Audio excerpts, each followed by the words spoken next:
여러분 안녕하십니까. 마켓 시그널 시작합니다. 이주연입니다. 조민재입니다. 네, 주식가가 오늘 지수 전반적으로 하락으로 마감이 됐습니다. 자, 장중에는 대만 TSMC 호실적으로 강세로 출발을 했는데 장중 급변을 했죠.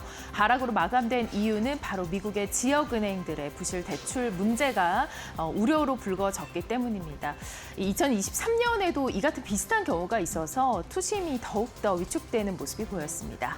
뿐만 아니라 또다시 이 미 상원에서는 예산안 관련 표결이 10회 연속 부결되면서 셧다운도 3주차에 접어들고 있습니다. 이 여러모로 부담스러운 이슈들이 많았던 밤사이 뉴욕 증시, 과연 어떤 일들이 있었을지 잠시 후에 자세하게 보도록 하겠고요. 오늘도 마켓 시그널 본격적으로 출발합니다.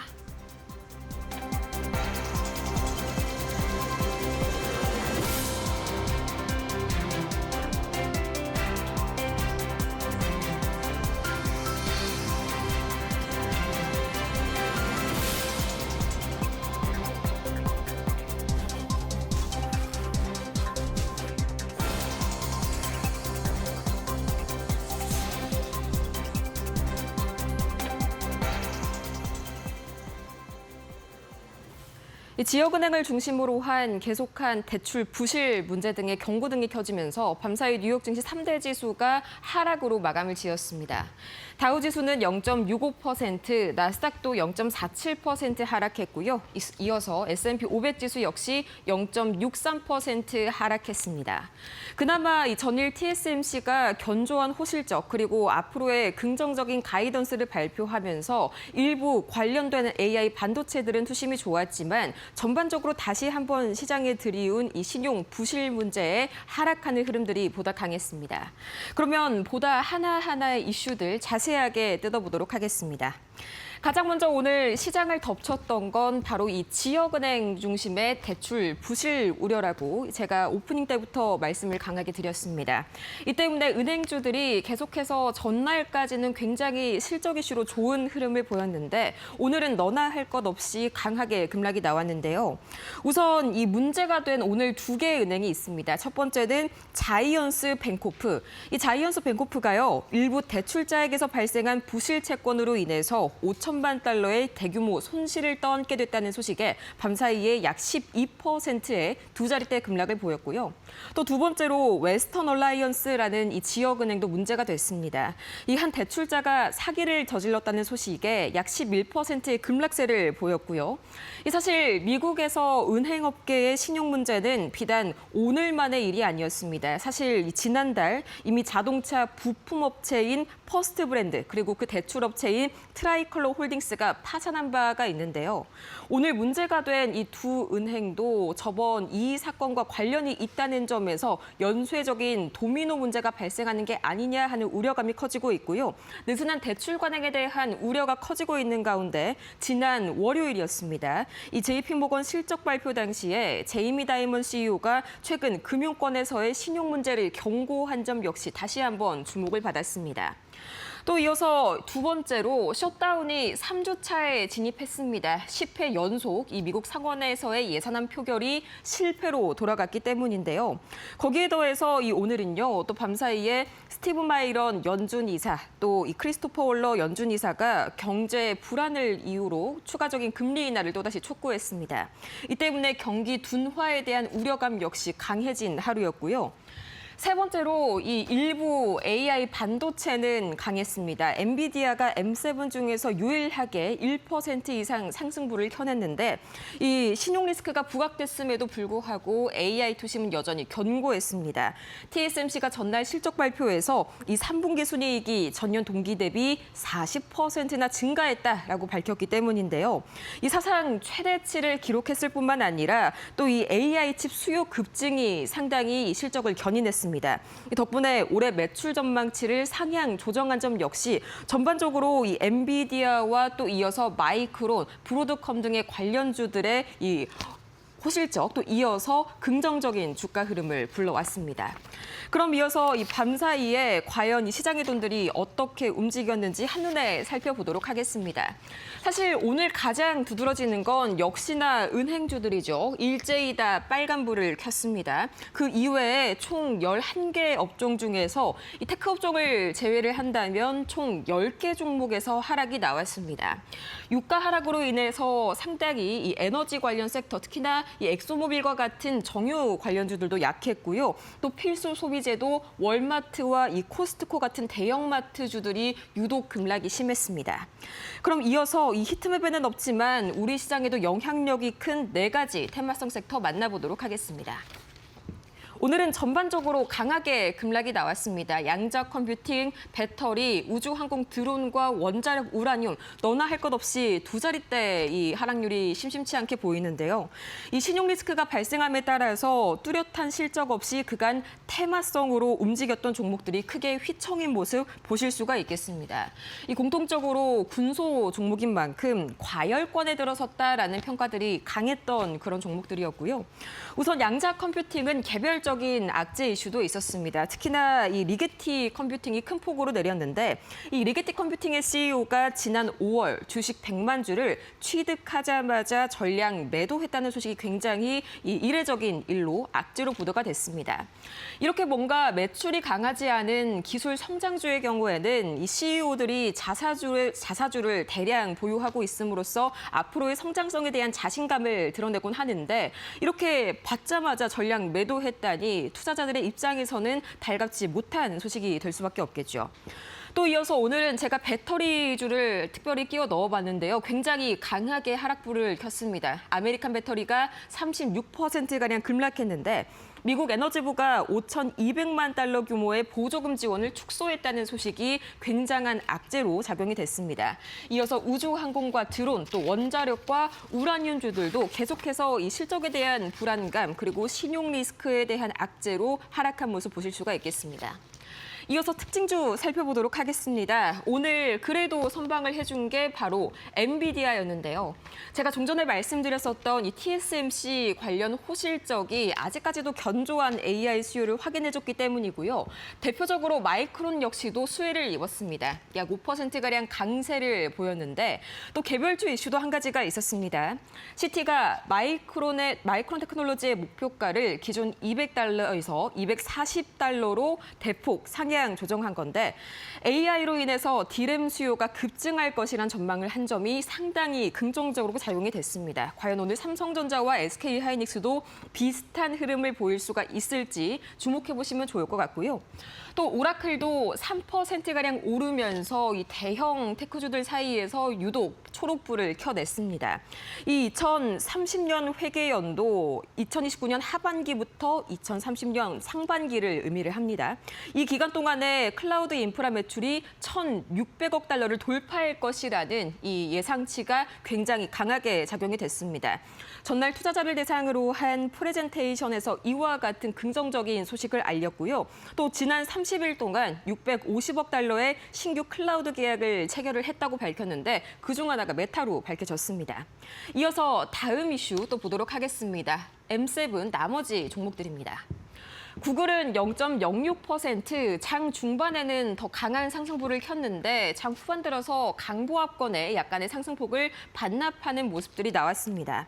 우선 세일즈포스와 전략적 파트너십을 확대한다라는 소식이 전해졌고요. 또 이어서 이 구글의 자율주행 서비스죠. 웨이모가 도어대시와 파트너십을 맺고 애리조나주에서 자율주행 음식 배달 서비스를 시작한다는 소식이 긍정적으로 작용이 됐습니다. 이러한 소식은 테슬라의 마이너스로 작용이 될 수가 있겠죠. 1.47% 내렸는데 이 웨이모 소식과 더불어서 이 가장 컸던 악재는 BNP 파리바의 이슈였습니다. 네, 죄송합니다. BNP 파리바가 테슬라에 대해서 첫 이 투자 의견 보고서를 냈습니다. 상당히 이 부정적인 이야기들이 가득했는데 우선 언더퍼폼, 시장 수익률 하회라는 부정적인 투자 의견과 함께 이 과도한 밸류에이션을 지적을 했습니다. 이 때문에 목표가를 307달러로 굉장히 낮게 설정을 했는데 현재 주가보다 약 30%가량 낮은 목표 주가입니다. 이어서 애플도 0.76% 하락했는데요. 계속해서 AI 관련 핵심 인재들이 특히나 이 메타 쪽으로 유출이 되고 있습니다. 연쇄적인 이런 인재 이직 소식이 밤사이에도 들려오면서 오늘 계속해서 매물 출회한 애플입니다. 또 이어서 보도록 하겠습니다. 그 이외에 M7은 아니지만 주요한 이 테크주들 중에서 세일즈포스 굉장히 두드러지는 상승세를 보였는데요. 약 4%가량 상승했습니다. 2030년 매출이 600억 달러를 넘을 것이라는 긍정적인 예상이 오늘 주가를 끌어올렸고요. 또 주주가치 제고를 위해서 향후 6개월간 70억 달러 규모의 자사주 매입 계획도 함께 발표를 했습니다. 또 이어서 이 휴렛 패커드 엔터프라이즈는 반대로 굉장히 급락했는데요. 이 서버 그리고 슈퍼컴퓨터를 제조하는 업체죠. 시장 예상치가 상당히 이 2026년 회계연도 기준으로 예상치를 부진한 그런 조정 EPS 가이던스를 발표를 했습니다. 시장 예상치가 2.4달러 수준이었는데 이 사측은 2.2에서 2.4달러 그러니까 중간값은 2.3달러로 확실히 예상치를 하회하는 그런 부정적인 가이던스를 내놨고요. 유나이티드 항공 역시 오늘 5%가량 하락하는 흐름 나왔습니다. 마찬가지로 3분기 매출이 시장 예상치를 하회했다는 소식과 함께 오늘 주가가 강하게 급락했습니다. 이어서 매크로 지표 보도록 하겠습니다. 가장 먼저 국제유가 볼 텐데요. 국제유가가 어느덧 58달러 선이 붕괴가 되면서 57달러 중반선까지 떨어졌습니다. 밤사이에 거의 1% 가까운 하락이 나왔는데 이 트럼프 대통령의 발언이 상당히 큰 영향을 미쳤습니다. 인도가 러시아산 원유 수입을 중단하기로 약속했다라고 발언을 했었는데 인도가 러시아산 원유의 최대 구매국 중 하나이죠. 이 때문에 인도가 수입을 중단한다는 건 그만큼 글로벌 원유 공급에 차질을 빚을 수가 있다라는 그런 소식과 함께 이 국제유가 움직였고요. 또 이어서 계속해서 이 신용 불안과 경기 둔화가 확대된다면 글로벌 원유 수요 자체가 줄어들 것이라는 점도 이 국제유가를 하락시켰습니다.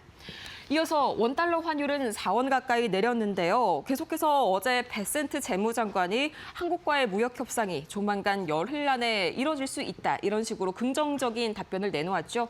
이 때문에 원달러 환율은 상대적으로 원화가 강세 보이면서 진정세를 나타냈습니다. 20원선 밑으로 떨어졌고요. 비트코인, 원래 10월이 전통적으로는 비트코인 강세의 달입니다. 하지만 이번 10월은 사뭇 다른 움직임 보여주고 있죠. 이 미중 무역 갈등이 불거지면서 금값이 사상 최고치를 경신하고 있고요. 이 때문에 자금이 비트코인에서 금으로 이동하는 흐름도 많이 보이고 있습니다. 이 반대로 금 가격은 온스당 드디어 4,300달러를 돌파하면서 지난 한 달 동안에만 16%가량 급등했는데요. 특히나 오스트레일리아 뉴질랜드 은행그룹 ANG로 이제 뉴스에서는 많이 표기를 합니다.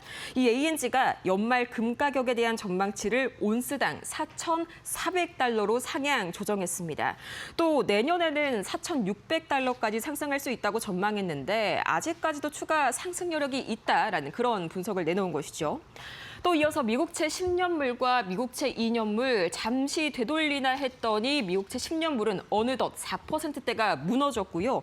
또 미국채 2년물 국채금리 역시 3.42% 수준까지 하락하면서 지난 2022년 9월 이후로 거의 3년 만에 최저치를 기록했습니다.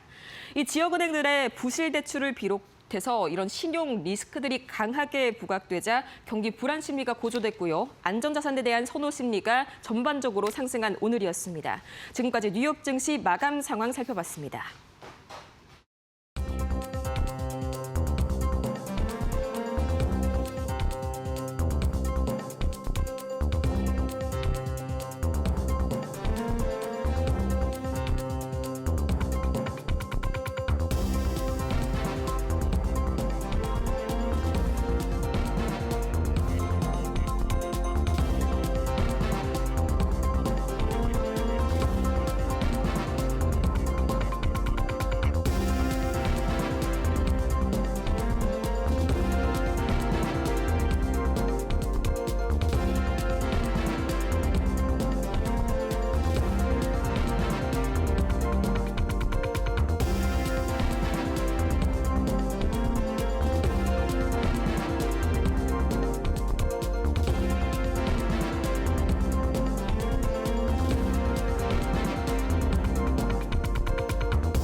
월가의 트렌드를 한눈에 캐치하는 월가 톡. 오늘 또 같이 해버렸네. 네. 자, 오늘 이 지수가 일단 TSMC 호실적으로 인해서 강하게 출발은 했는데 장중에 하락으로 전환이 됐습니다. 이유가 바로 이제 지역 부실은행 관련인데 2023년도 실리콘밸리 은행과 관련해서 뭐 아시는 바가 있으실까요? 실리콘밸리요? 예, 그때 당시에 어떤 공포가 다시금 투자자분들한테 살아난다 이런 보도들이 나오고 있거든요, 현재. 아, 그건 좀 그럴 시기상조 아닌가요? 지금 일단 그 보호먼 이사가 그 금융감독 부의장 자리에 올라 있잖아요. 그 보호먼 이사는 이 금리 결정에서는 매파로 분류가 됐지만 지금 뭐 비둘기파로 돌아선 것처럼 보이죠. 근데 원래 매파의 수장이었잖아요. 근데 금리 결정에 있어서는 매파인데 금융감독에 있어서는 비둘기파였단 말이에요. 그래서 그분을 금융감독 부의장으로 트럼프가 앉힌 이유가 돈 좀 풀어라. 그러니까 스트레스 테스트라든가 이런 걸 좀 덜해라 이런 그 의미로 그 자리에 앉혔어요. 근데 이제 금리에서조차 비둘기파로 완전 돌아섰죠. 그러니까 지금 그 얘기는 그렇게 스트레스 테스트를 하는 그 부분을 좀 완화했기 때문에 그런 부분이 조금 불거질 수도 있겠죠. 네. 그렇게 보시면 될 것 같습니다. 네. 자, 투심이 굉장히 급냉해진 장 후반과 달리 장 초반에는 TSMC의 호실적이 발표가 되면서 이 부분이 상당히 영향을 미쳤는데요. 함께 보도록 하겠습니다. 첫 번째 얘기해 볼 주제 바로 TSMC 실적입니다. AI 거품론을 무색하게 만들며 반도체 기업들의 호실적이 이어지고 있습니다. 삼성전자에 이어 세계 1위 파운드리 기업 TSMC도 시장 기대치를 뛰어넘는 성적표를 냈는데요. 3분기 순이익이 4,523억 대만 달러, 약 21조 원으로 전년 대비 39% 증가했습니다. 매출은 9,899억 대만 달러, 약 46조 원으로 30% 가까이 늘면서 사상 최고치를 기록했습니다. 로이터는 AI 반도체 수요 급증이 실적을 끌어올렸다라고 분석했고요. 블룸버그는 TSMC가 AI 인프라 투자 1조 달러 시대의 최대 수혜자가 될 것이라고 평가했습니다. TSMC는 4분기에도 AI 붐이 이어지면서 매출이 최대 24% 증가할 것으로 내다봤고요. 이미 애플과 엔비디아, AMD 등 주요 고객사들이 내년 2나노 생산량 전량을 선점했습니다. 2나노 칩은 연말 양산에 들어가 내년 중반부터 본격 출하가 예상됩니다. TSMC의 2분기 순수 파운드리 시장 점유율이 71%로 독보적 1위를 유지했고요. AI 수요가 지속되는 한 TSMC의 질주는 당분간 계속될 것으로 전망됩니다. 네, 실적이 상당히 좋게 나왔습니다. 최근에 TSMC 차트를 함께 볼까요? 네, 뭐 대단합니다. 자, 물론 삼성전자가 이제 개미 전원 구조라는 뉴스 타이틀이 달리면서 정말 감격스러운 순간을 맞이했죠. 개미 전원 구조라니요, 진짜. 자, 근데 뭐 개미 전원 구조라는 이 지금 삼성전자가 기뻐하는 이 타이틀, 삼성전자는 그 타이틀에서조차 그냥 기뻐할 수밖에 없잖아요. 근데 뭐 TSMC는 그 정도 타이틀 갖고는 설명이 되지가 않죠. 뭐 개인 투자자 전원 구조, 그거는 TSMC에게는 그냥 기본이고, 지금 이거는 개인 투자자 전원 구조가 아니라 개인 투자자 전원 부자입니다. TSMC는. 지금 뭐 부러울 따름이죠. 자, 어쨌든 지금 TSMC에 줄을 서 있다. 결국 지금 이 줄을 서 있는 현상은 더욱더 가속화된다. 영업이익률 50%잖아요. 진짜 말도 안, 100원 팔면 50원 남습니다. 이게 독과점이 지금 진행 중이기 때문이거든요. 지금 결국에는 TSMC의 이 태생적인 이 부분을 따라갈 수가 없는 것이죠. 아쉽네요. 지금 삼성전자나 뭐 지금 다른 그 업체들이 태생적으로 이런 모델을, 그래요. TSMC가 시작할 때도 다 의문이었죠. 그거 안 받아줬죠. TSMC가 제조만 하겠다고 했을 때 종합반도체 기업들이 다 지금 그 득세를 하고 있었는데, 아니 다 같이 종합반도체 기업에서 다 하는데 뭐 제조 그걸 따로 해가지고 너네가 그 모델을 성공할 수 있겠어? 이런 회의론이 절대적인 시절에 TSMC가 그걸 시작해서 이미 선점해서 굳혀버렸으니 종합반도체 기업이 이제서야 분업해갖고 한다고 한들 아무도 이해하지 못하고 있죠. 왜냐면 그거 설계도 베껴가지고 자기네가 만들면 어떡합니까? 그러니까 안 주는 거죠. 그러니까 이미 처음에 그 시작 전부터 틀린 거고요. 이 TSMC는 결국에는 계속해서 이 주도권을 갖고 가겠죠. 지금 이제 과열권에 접어들어서 78.93 정도 RSI 되고 있는데, 자, 지금 가파르기가 훨씬 더 가팔라지고 있습니다. 지금 가파르기가 가팔라진다는 것은 상승세가 더욱더 힘을 받고 있다는 뜻이죠. 이거 워렌 버핏이 저기 지정학적 리스크 때문에 단타 안 쳤으면 지금 또 엄청 돈 벌었겠네요. 그렇죠? 엄청 돈 벌었겠어요. TSMC의 최대 고객사인 애플에다가 애플이 지금 최대로 맡기는 TSMC까지 두 개를 투톱으로 갖고 있었다면 진짜 지금 또 워렌 버핏의 얘기가 나왔을 텐데, 뭐 다른 걸로도 돈 많이 버니까요. 자, 어쨌든 역사상 신고가 수준이고 RSI도 78이지만 2021년도에 RSI는 89까지 갔던 경험이 있습니다. 90 가까이 갔죠. 2017년에도 86.23. 그러니까 지금 예전에 갔었던 저기까지 가지도 않았어요. 엔비디아도 마찬가지죠, 여러분. 최근에 계속 보셨죠? 엔비디아 TSMC가 지금 인공지능 시대의 어떤 총알로 떠오르고 있잖아요.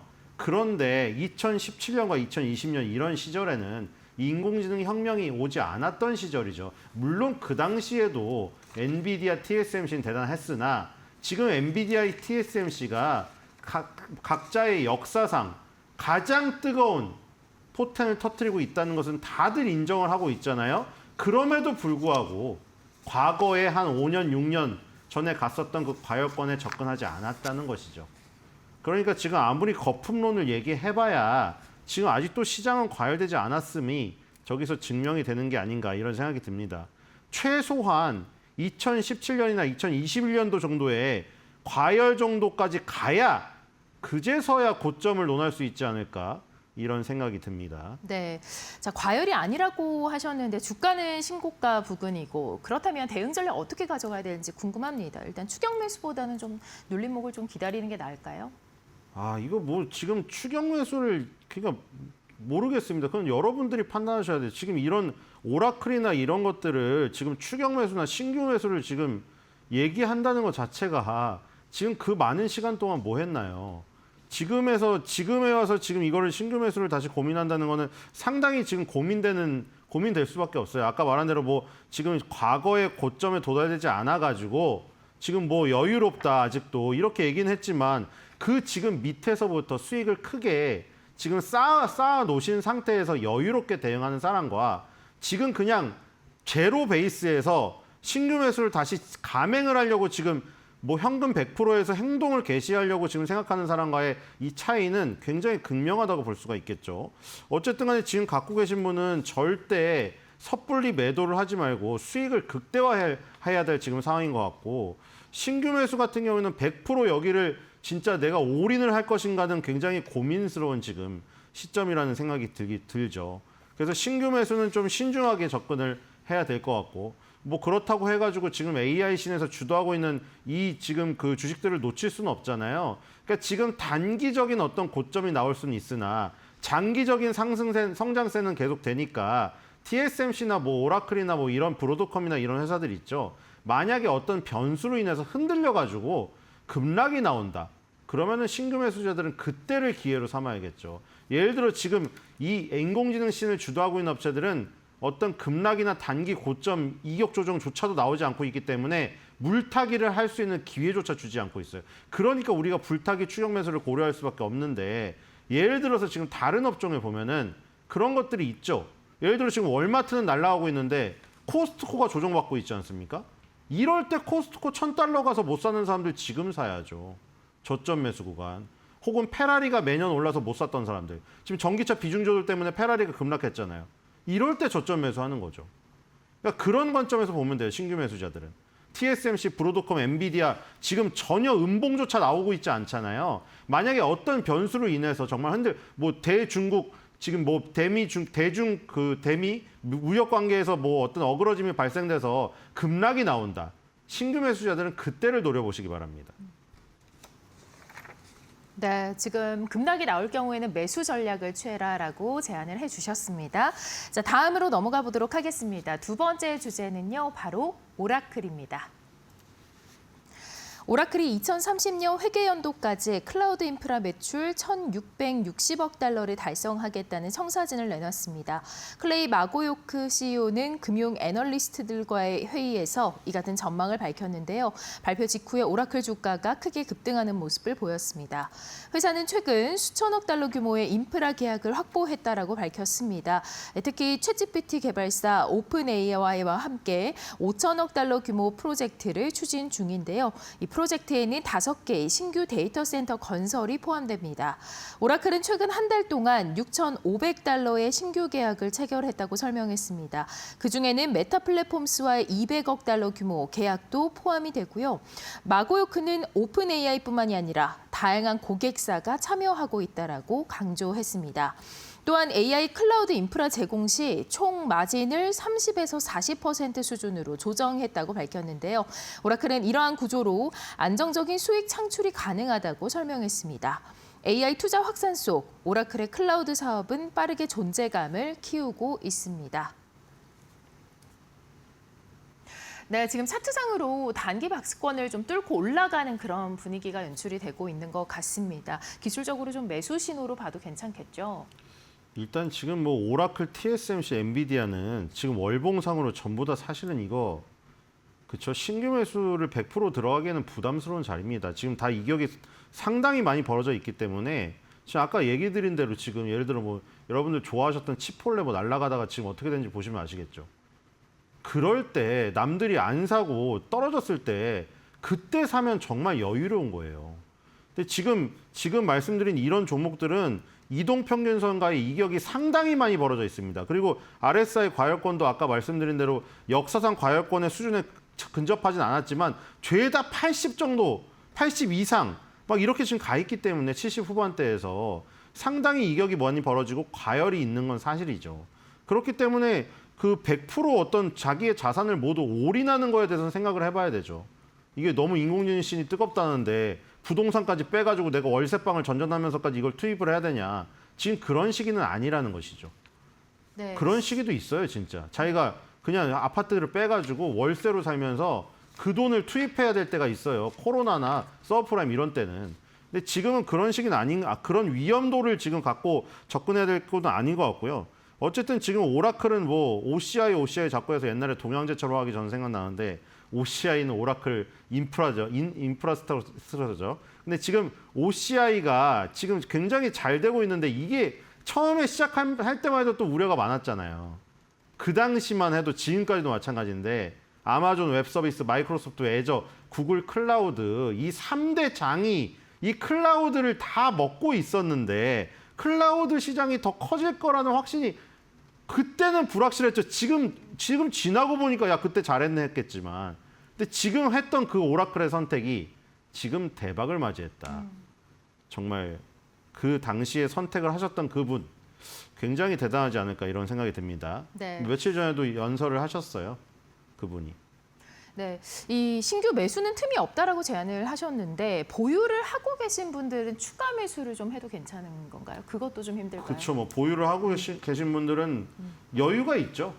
근데 보유를 하시고 계신 분들은 이제 보유 수량에 따라서 뭐 거겠죠. 이게 막 비중이 막 70%, 80%라면은 부담스러우면 이제 덜어내면서 그렇죠. 여유롭게 대응할 수도 있고 현금을 확보해 놓을 수도 있고 아니면은 그거를 이익 실현해 가지고 이 안에서 조금 덜 간 거를 지금 계속 가던가 반도체 소부장으로 옮겨가고 있지 않습니까? 그런 것들로 지금 투자를 하던가 어플라이드 머티리얼즈나 ASML 같은 경우에는 아직 덜 올랐죠. 그런 부분에 투자를 하던가 아니면 지금 이 부분은 갖고 계시고 이 추가적인 자금을 통해서 다른 자산에서 추가적인 자산을 통해 가지고 불타기를 감행을 하거나 뭐 이런 여러 가지 옵션이 있을 수가 있겠습니다. 네, 이제 고민되는 거는 한 번도 이 인공지능 씬에서 수익을 한 번도 거두지 못했다가 이제 처음으로 기웃거리는 이 지금 상황에서는 굉장히 선택의 옵션이 적다는 것이죠. 여유도 없고. 그렇기 때문에 미리미리 접근을 해야 된다 이런 생각이 듭니다. 네, 하나만 더 여쭤보려고 하는데요. 매도를 해야 되는 타이밍이라고 보기는 어렵죠. 목표 주가 계속해서 상향이 나오고 있긴 하거든요. 네, 뭐 매도를 섣불리 하는 건 아니죠. 저는 그냥 아까 전에 말씀드린 대로 지금 과거에 갔었던 그 자리, 예를 들어 지금 오라클은 2021년도에 이 RSI 기준으로 80까지 갔었던 적이 있거든요. 지금 77 정도거든요. 80, 81 정도의 과열이 나온다. 그러니까 얘가 이제 $350 정도를 다이렉트로 만약에 다음 달까지 간다. 그러면은 그 시점에 갈 것 같거든요. 저는 여기서 1차적으로 뭐 한 절반을 팔아서 현금을 확보해 두거나 아니면 왜냐면 11월, 12월 달에 여러 가지 변수들이 있잖아요. 오히려 그때 변수가 악재로 터지는 게 더 기뻐할 일이죠. 이런 분들에게는. 왜냐면 매수의 기회니까요. 아까 제가 계속해서 이 얘기를 했지만 이거는 사실 단기적인 거예요. 그리고 만약에 미국 시장을 장기적으로 투자하시는 분이면 우리나라 국장의 그 어떤 사이클에 국장 사이클이라는 게 지금 와서 이제 올라가니까 지금 그러지 국장 사이클은 항상 박스권에 갇혀 있었기 때문에 거기에 익숙해지시는 분들이 아니라면 솔직히 상관없죠. 솔직히. 아까 신규 매수자들이 부담스럽다고 한 것도 굉장히 단기적인 관점에서 얘기하는 거예요. 이게 어느 이 시간 타임을 어느 시점에 갖고 하느냐에 따라서 얘기의 어떤 뉘앙스가 너무 달라지기 때문에 이걸 좀 정확히 얘기 드릴 필요가 있는데 내가 만약 정말 초장기로 본다. 신규 매수 언제나 들어가도 상관이 없습니다. 왜냐하면 조금 물려도 언젠가는 회복이 되거든요. 그런 믿음이 있기 때문에. 그런데 조금이라도 내가 처음부터 손실 보는 게 기분 좋은 사람은 없잖아요. 그래서 그거를 조금이라도 조금 민감하게 좀 대응을 하고 싶다. 그런 분은 오히려 기다리시면 좋다는 얘기죠. 그리고 지금 이 불타기 하실 분도 마찬가지고. 제가 봤을 때. 왜냐면 연말에 변수들이 나올 가능성이 있으니까. 뭐 관세에 대한 어떤 대법원의 판결이라던가 대중국에 대한 이 어떤 어그러짐 이런 부분이라던가 이런 부분들에서 어떤 변수가 발생됐을 때 제일 먼저 매그니피센트 7이라던가 나스닥, 필라델피아 반도체 지수 위주로 빠질 거란 말이에요. 그런 부분에서 지금 갖고 있으셨던 분들이 추가적으로 물타기라거나 신규 매수자들이 접근하거나 그런 틈이 발생될 가능성이 있다. 그런 틈을 노리는 게 낫지 않을까 이런 생각이 듭니다. 네. 그냥 만약에 그냥 날아가면 어떡하냐. 그냥 날아가도 괜찮습니다. 놔두세요. 기회가 엄청나게 많아요. 이렇게 미국장은 여러분들 보시면 다급해할 이유가 없습니다. 네, 좋습니다. 자, 분할 매도는 괜찮다라고 얘기를 해주셨고요. 신규 관점은 좀 부담스러울 수 있다. 이런 이야기인 것 같습니다. 자, 세 번째로 넘어가 보도록 하겠습니다. 세 번째는 테슬라입니다. 트럼프 행정부의 전기차 세액 공제 폐지와 배출 규제 완화로 GM과 포드, 스텔란티스 등 주요 완성차 업체들이 EV 전략을 후퇴시키면서 손실과 목표 조정을 발표했습니다. GM은 전기차 투자 관련 16억 달러 손실을 반영하고 포드는 순수 EV 수요가 절반으로 줄 것이라고 전망했습니다. 스텔란티스는 유럽 전기차 전환 목표를 철회하고 미국 내 크라이슬러 전동화 계획도 축소했는데요. 이런 상황에서 시장의 관심은 테슬라로 쏠리고 있으며 이 테슬라는 미국 최대 EV 판매 기업으로 점유율 43%를 유지하고 있습니다. 모델 Y와 모델 3의 저가형 출시로 세액 공제 종료에 따른 가격 상승 부담을 일부 완화하고 있으며 전문가들은 기존 완성차 후퇴 시 테슬라 점유율 회복 가능성을 평가하고 있습니다. 다만 4분기에는 전기차 수요 급감과 판매량 감소, 마진 압박 가능성이 여전히 존재합니다. 3분기 실적 발표를 앞두고 현재 투자자들의 관심이 집중되고 있습니다. 네, 지금 기술적으로 봤을 때 테슬라 주가가 추가 조정 기간이라고 봐야 될까요?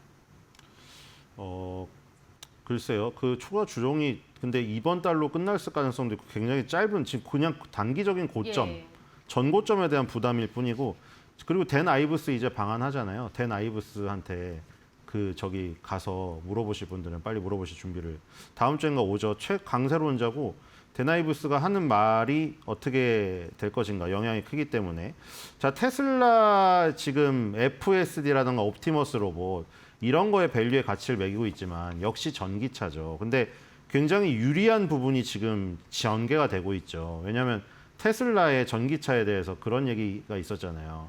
야 테슬라만 전기차 만드니까 지금 잘 되지. 앞으로 GM, 포드, 스텔란티스 다 만든대. 페라리, 람보르기니 이런 슈퍼카들도 전기차 만든대.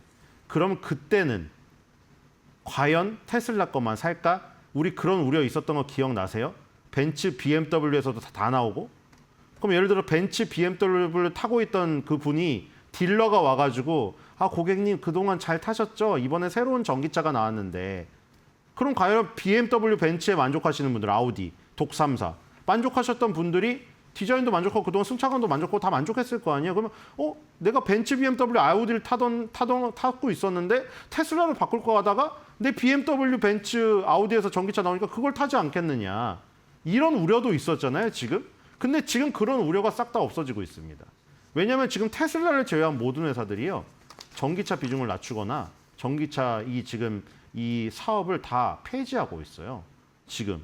예를 들어 GM도 그렇고 GM이 이제 정책 변화 때문에 그거죠. 세액 공제를 폐지했다. 전기차 보급률이 예상보다 느려질 것이라고 생각한다. 근데 포드도 마찬가지죠. 전기차 스포츠 유틸리티 양산 계획 발표했다가 백지화했습니다. 그러니까 지금 GM이랑 포드는 시설 투자비를 해놨다가 이거를 그냥 다 손실로 떨어버렸습니다. 한 분기에. 왕창. 그리고 크라이슬러와 지프의 모회사 스텔란티스죠. 여기도 2030년까지 모든 차량의 전기차 전환 계획 유럽 쪽에 다 철회했습니다. 자, 그리고 이런 것들이 또 어떤 부분 때문이면 유럽이나 미국의 내연기관 부품 회사들 있죠. 거기서 반발이 심해요. 우리 뭐 먹고 사냐고. 그런 부분도 있고 페라리도 마찬가지예요. 슈퍼카 쪽. 여기도 전기차 전략을 축소시켰어요. 전기차 전략을 축소시키면서 전기차 비중을 원래 페라리도 2030년까지 40%를 가져가기로 했거든요. 10대 중에 4대를 10대 중에 2대로 낮췄습니다. 그래서 주가가 급락하고 있죠. 그런데 지금 이렇게 되면은 슈퍼카든 내연기관 양산차든 독 3사든 지금 다른 메이커들이 전기차 투자 계획이라든가 전기차를 생산할 계획을 다 철회하거나 연기를 해버렸습니다. 그럼 이제 결국 어떻게 됩니까? 전기차는 또 테슬라밖에 없네? 그러니까 아까 말씀드렸다시피 FSD라든가 옵티머스라든가 이쪽의 밸류를 캐시우드라든가 댄 아이브슨 치고 있는데 지금 어쨌든 간에 전기차로 돈을 대부분 많이 벌고 있는 상황에서 이 전기차에 대한 어떤 비전에 대한 이 애로사항이 다 없어져 버린 거예요. 그러니까 테슬라한테는 오히려 유리할 수가 있는 거죠. 그러니까 지금 FSD에 막 뭐 소송 같은 거 몇 건 걸려가지고 좀 안 좋게 판결 나고 뭐 그런 거 있잖아요. 사망사고나 이런 것들. 그리고 옵티머스 로봇도 로봇 시대가 빨리 안 다가올 가능성도 있잖아요. 근데 지금 가장 돈을 지금 벌고 있고 빠르게 비전을 지금 실현할 수 있는 이 전기차 부분에서 이런 부분이 해결됐잖아요. 그렇기 때문에 전고점을 돌파할 오히려 동력이 생기지 않나 이런 생각이 들거든요. 그래서 2021년도랑 2024년도 이 싼 고점에서 지금 딱 막혀 있는 순간이잖아요. 네. 근데 지난달에 급등이 나왔고 이번 달에 거의 이게 조정입니까 이게? 자, 만약에 이게 정말 힘이 없는 거라면 음봉을 맞으면서 밑으로 꺾였겠죠. 그렇죠? 강약, 중간약, 강약, 중강약 아시죠? 강약, 중강약, 강약, 중강약을 계속 되풀이하면 어떻게 되겠어요? 그림으로 표현을 해보세요. 계단을 올라가는 그림이 됩니다. 맞죠? 강약, 중간약, 강약, 중강약 하면 강이 더 강하기 때문에 올라가요. 그러니까 지금 이 리듬이 뭐겠습니까? 강약이죠. 그렇죠? 그럼 이제 다시 강이 나오면서 갈 확률이 높은 거죠. 그러니까 지금 전고점을 앞둔 그냥 기술적 부담이라고 생각하시면 될 것 같고 테슬라가 지금 만약에 여기서 $500를 가면서 전고점을 돌파한다. 그럼 결국 매그니피센트 7에서 약간 소외되는 느낌을 받고 있던 이 회사 테슬라마저도 신고가를 가는 흐름이 나오지 않을까. 그게 거기랑 맞물려 나올 것 같아요. 아까 말한 대로 엔비디아, 오라클, 브로드컴 이런 게 제가 단기적으로 약간 부담스러운 과열권에 있다고 했잖아요. 그런데 힘을 분산시키면서 가는 게 미국 시장의 어떤 장점이라고 얘기를 드렸죠. 거기에 하나가 또 테슬라가 될 수가 있습니다. 지금 그 안에서 움직이고 있죠. 뭐냐면 엔비디아, 브로드컴, 오라클 이런 것들이 간 다음에 조금 식고 있을 때 누가 떴어요? AMD 마이크론이 떴죠. 그러니까 여기서 아예 성격이 조금 다른 테슬라로까지 번질 수 있는 이런 어떤 리듬의 시기가 오지 않을까 이런 생각이 듭니다. 네. 그러니까 리듬을 잘 타야 돼요. 춤도 그렇고 주식도 그렇고. 네, 전고점을 앞두고 기술적 부담이라고 말씀을 해주셨습니다. 자, 이 미국의 이 전반적인 전기차 시장 트렌드에 대해서 방금 말씀을 해주셨는데 그렇다면 국내 배터리 관련주들에게는 어떤 영향을 미칠까요?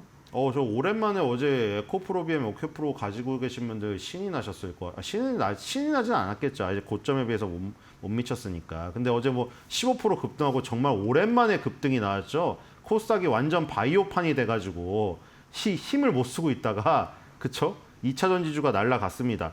2차 전지주에는 지금 좀 고객사가 다양화되지 못한다는 게 좀 장기적으로는 좀 안 좋지 않을까 이런 생각도 들긴 하는데 일단은 지금 뭐 전기차 시장이 생각보다 늦춰질 가능성이 없지 않다. 지금 테슬라를 제외하고는 아까 말씀드린 대로 다 양산차든 뭐 슈퍼카든 지금 다 줄이고 있잖아요.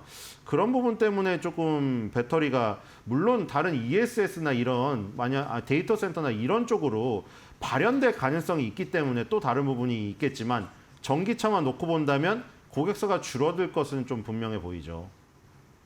네, 좋습니다. 자, 네 번째 주제로 넘어가 보도록 하겠습니다. 네 번째 얘기해볼 주제 바로 마이크론입니다. 네, 스위스 투자은행 UBS가 마이크론 테크놀로지에 대한 목표 주가를 225달러에서 245달러로 상향했습니다. 전일 종가 대비 약 28% 추가 상승 여력을 의미하는데요. UBS는 디램 공급 부족이 심화되고 수요는 견조하다고 평가했습니다. 이에 따라 마이크론의 핵심 수익원인 디램 사업 수익성이 더 강화될 전망인데요. 특히 HBM 수요 급증이 전통 디램 시장 공급을 잠식하고 있습니다. 신규 설비 증설도 대부분 HBM에 집중되며 공급난이 이어지고 있습니다. UBS는 이런 공급 구조 변화가 메모리 업황의 장기 상승을 이끌 것이라고 분석했고요. 또 이번 사이클은 과거보다 길고 견조할 것이라고 전망을 했습니다. 마이크론의 주가는 올해 128%가 급등하면서 반도체 강세를 주도하고 있습니다. 월가 애널리스트 46명 중에서 40명이 매수 의견을 유지하고 있습니다. 네, 지금 이 차익 실현 구간일지 아니면 추격 매수 구간일지 궁금하거든요. 차트 같이 한번 볼까요? 네, 이것도 사실 신규 매수자들은 부담스럽죠. 왜냐하면 2021년도와 2024년도에 결국에는 그 과열권에서 사신 분들은 고생을 최소 2년에서 3년씩 하셨습니다. 그렇죠? 2018년에도 마찬가지고요. 마이크론 이제 과열권에 다시 또 접어들었잖아요. 이제 이 마이크론 테크놀로지 이미 100달러에 사셔가지고 100% 이상 수익 난 다음에 분할 매도를 몇 프로로 할까 고민하고 있는 행복하신 분들이 엄청나게 많은데 그 머리 위에서 신규 매수를 감행하면 아까 말한 그 전자의 그분들이 어이구 잘 달려드네 하고 신나게 팔고 떠나시겠죠. 지금 완전히 그러니까 지금 신규 매수자들은 엄청 불리한 입장에서 포지션에서 산다는 거 명심하시면서 사셔야 돼요. 자, 그리고 마이크론 테크놀로지가 나침반이라고 얘기를 하잖아요. 마이크론 테크놀로지랑 SK 하이닉스 차트랑 똑같잖아요. 그렇죠? 제가 여러 번 얘기 드렸는데 여기 종목명이랑 종목 코드 지운 다음에 길 가는 사람들 100명 잡아놓고 어떤 건지 맞춰보라면 틀리는 사람 태반일 거라고 그 정도로 똑같잖아요. 마이크론 테크놀로지가 저렇게 가니까 SK 하이닉스도 미친 듯이 가는 것이죠. 어쨌든 간에 지금 요 정통 D램 낸드 플래시를 하는 요쪽까지 지금 온 거죠. 이 UBS의 분석이 그거잖아요. HBM 쪽으로 넘어가니까 HBM도 사실 D램의 일종이죠. 아까 전에 TSMC 실적에서 나오죠. TSMC 대부분 다 7나노 공정이에요. 그중에 선단 공정이라고 가장 앞선 공정은 지금 3나노에 몰려있고 3나노가 전부 다 그 애플, 엔비디아 저기가 달려드는 그 공정이에요. 그게 이제 D램의 선폭의 미세화를 얘기하는 거거든요. D램에서 선 사이가 얼마나 좁으냐. 숫자가 적을수록 선이 좁아져요. 근데 이제 더 이상 선을 좁힐 데가 없는 거죠. 이 1로 가면. 그러다 보니까 이제 낸드 플래시는 어디로 가냐? 고단화라 그러죠. 위로 쌓잖아요.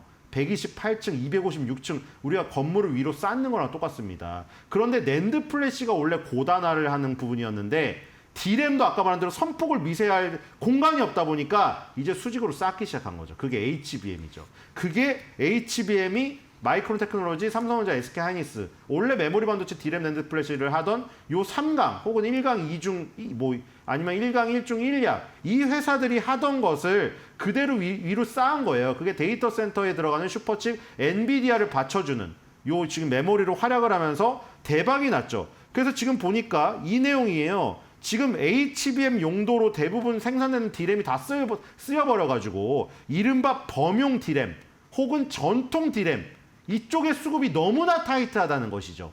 그래서 지금 UBS에서는 이 부분을 굉장히 긍정적으로 봐서 마이크론 테크놀로지에게 이 부분에 대한 점수를 많이 줬습니다. 이 부분에 대한 점수를 많이 줬다는 얘기는 어디에 또 통용이 됩니까? 제가 왜 SK 하이닉스랑 마이크론 테크놀로지의 차트를 구별할 수 없다고 그 전제를 왜 먼저 말했겠어요. 요 UBS의 마이크론 테크놀로지에 대한 분석 내용은 삼성전자랑 SK 하이닉스에 똑같이 적용됩니다. 똑같이. 그러니까 지금 삼성전자, SK하이닉스, 마이크론 테크놀로지 이 3사는 지금 엔비디아, 아까 뭐 브로드컴, 오라클 이런 데 낙수 효과로 떨어지는 지금 돈의 흐름을 막기에 딱 좋은 부분이에요. 근데 주식시장은 미리 움직이니까 사실상 지금 언론에 다 나와버렸죠. 마이크론 테크놀로지 대박 났대. SK 하이닉스 막 45만 원 갔대. 요즘에 여러분들 카페 가서 앉아 보시면요. 그냥 굳이 그 사람들한테 가서 앉는 게 아니라 내가 랜덤으로 자리를 앉잖아요. 뭐 별다방이나 이런 데 가면은 옆에서 들려요.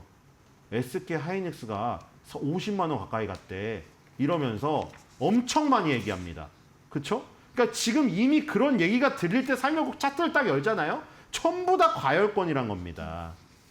그러니까 지금 사실 신규 매수 입장은 상당히 힘들죠. 저렇게 UBS에서 좋은 내용이 나왔더라도 이미 저거는 다 애널리스트가 전부 종합해서 분석해가지고 보고서를 내는 건데 애널리스트들이 막 방송에도 나오고 증권 보고서를 내다 보니까 사실은 펀드 매니저들은 펀드 운영하고 휴대폰도 그 시간에 넣고 그냥 들어가서 거래만 하거든요. 오히려 펀드 매니저가 그 타이밍을 맞추는 사람이고 엄밀히 말하면 매수 매도를 하는 사람이니까 애널리스트들은 그냥 보고서를 쓰는 사람이잖아요. 근데 욕은 다 애널리스트가 먹습니다. 왜냐하면 그 업무에 착각을 할 수도 있고 업무를 착각을 하지 않더라도 애널리스트가 더 노출이 많이 되니까. 그러니까 지금 제가 말씀드리고 싶은 건 어쨌든 애널리스트들이 이렇게 목표 주가를 높이거나 이미 보고를 이런 그 내용을 얘기할 때는 주가는 한참 궤도 위에 올라와 있다는 것이죠. 그러니까 신규 매수는 신중해야 된다. 그러니까 아까 또 이렇게 얘기하면 또 그런데 분명히 제가 나눠서 얘기 드렸어요. 미국 시장은 초장기적으로 오르기 때문에 내가 조금 물리는 건 상관없이 나는 그냥 자녀한테 물려줄 생각으로 계속 매달 적립식으로 매수를 한다. 그럼 상관없어요, 타이밍은. 근데 제가 지금 얘기 드리고 싶은 건 어느 정도 목돈을 가지고 지금 다른 사람들이 막 100% 200% 났다는데 커피숍에서도 얘기 나오고 그러니까 나도 지금 들어가고 싶은데 이런 사람들이 지금 섣불리 지금 당장 매수 버튼을 오늘 누르기엔 타이밍이 아니라는 얘기죠. 그거를 구별해서 생각을 하시기 바랍니다. 네, 아무래도 신규 진입은 어렵다라는 얘기를 해주셨는데요. 적립시 매수 정도는 괜찮다라는 얘기신 것 같습니다. 자, 오늘도 월가 매크로부터 종목까지 트렌드 자세하게 알아봤습니다. 신일섭 위원과 함께했습니다. 고맙습니다.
네, 숨겨져 있는 투자 정보를 드리는 히든글로벌 시간입니다. 오늘도 조호진 타키온 대표 함께하겠습니다. 어서 오세요. 예, 안녕하세요.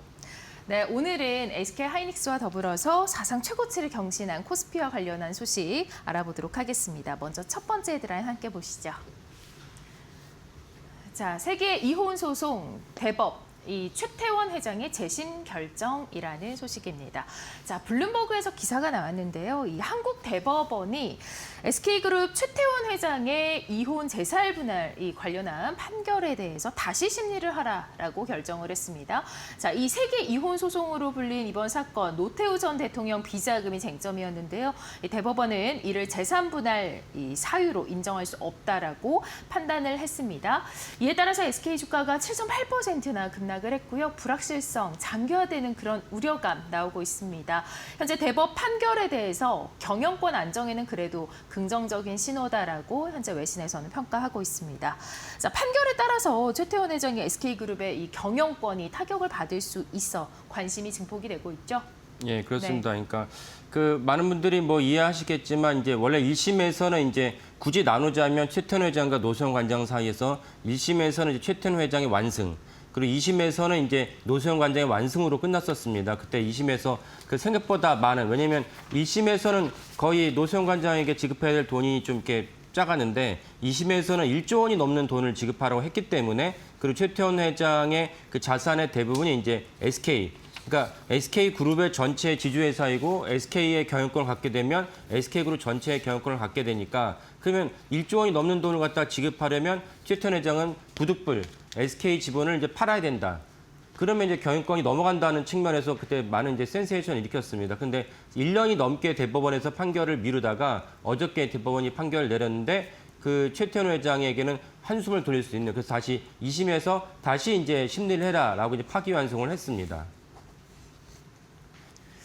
그때 이제 그 파기환송을 했는데 그 중요한 맥락 중에 하나는 무엇이냐면 이제 결국 2심에서 노소영 관장 측이 제시한 우리에게 최태원 회장이 넘어간 이제 노태우 그 대통령의 비자금을 그 SK그룹의 어떤 그 성장에 써였다라는 것을 2심에서 인정을 했기 때문에 사실 거기에 대해서 최태원 회장이 반발을 했고, 그러다가 이제 3심에서 어제 나는 3심에서는 설령 비자금이 넘어간 것은 맞지만 이건 비자금이기 때문에 비자금을 갖고 너네가 그 SK그룹의 자산 증식에 썼다는 것을 우리가 인정할 수 없다라는 맥락에서 어저께 다시 이제 2심에 파기환송을 내렸습니다. 네.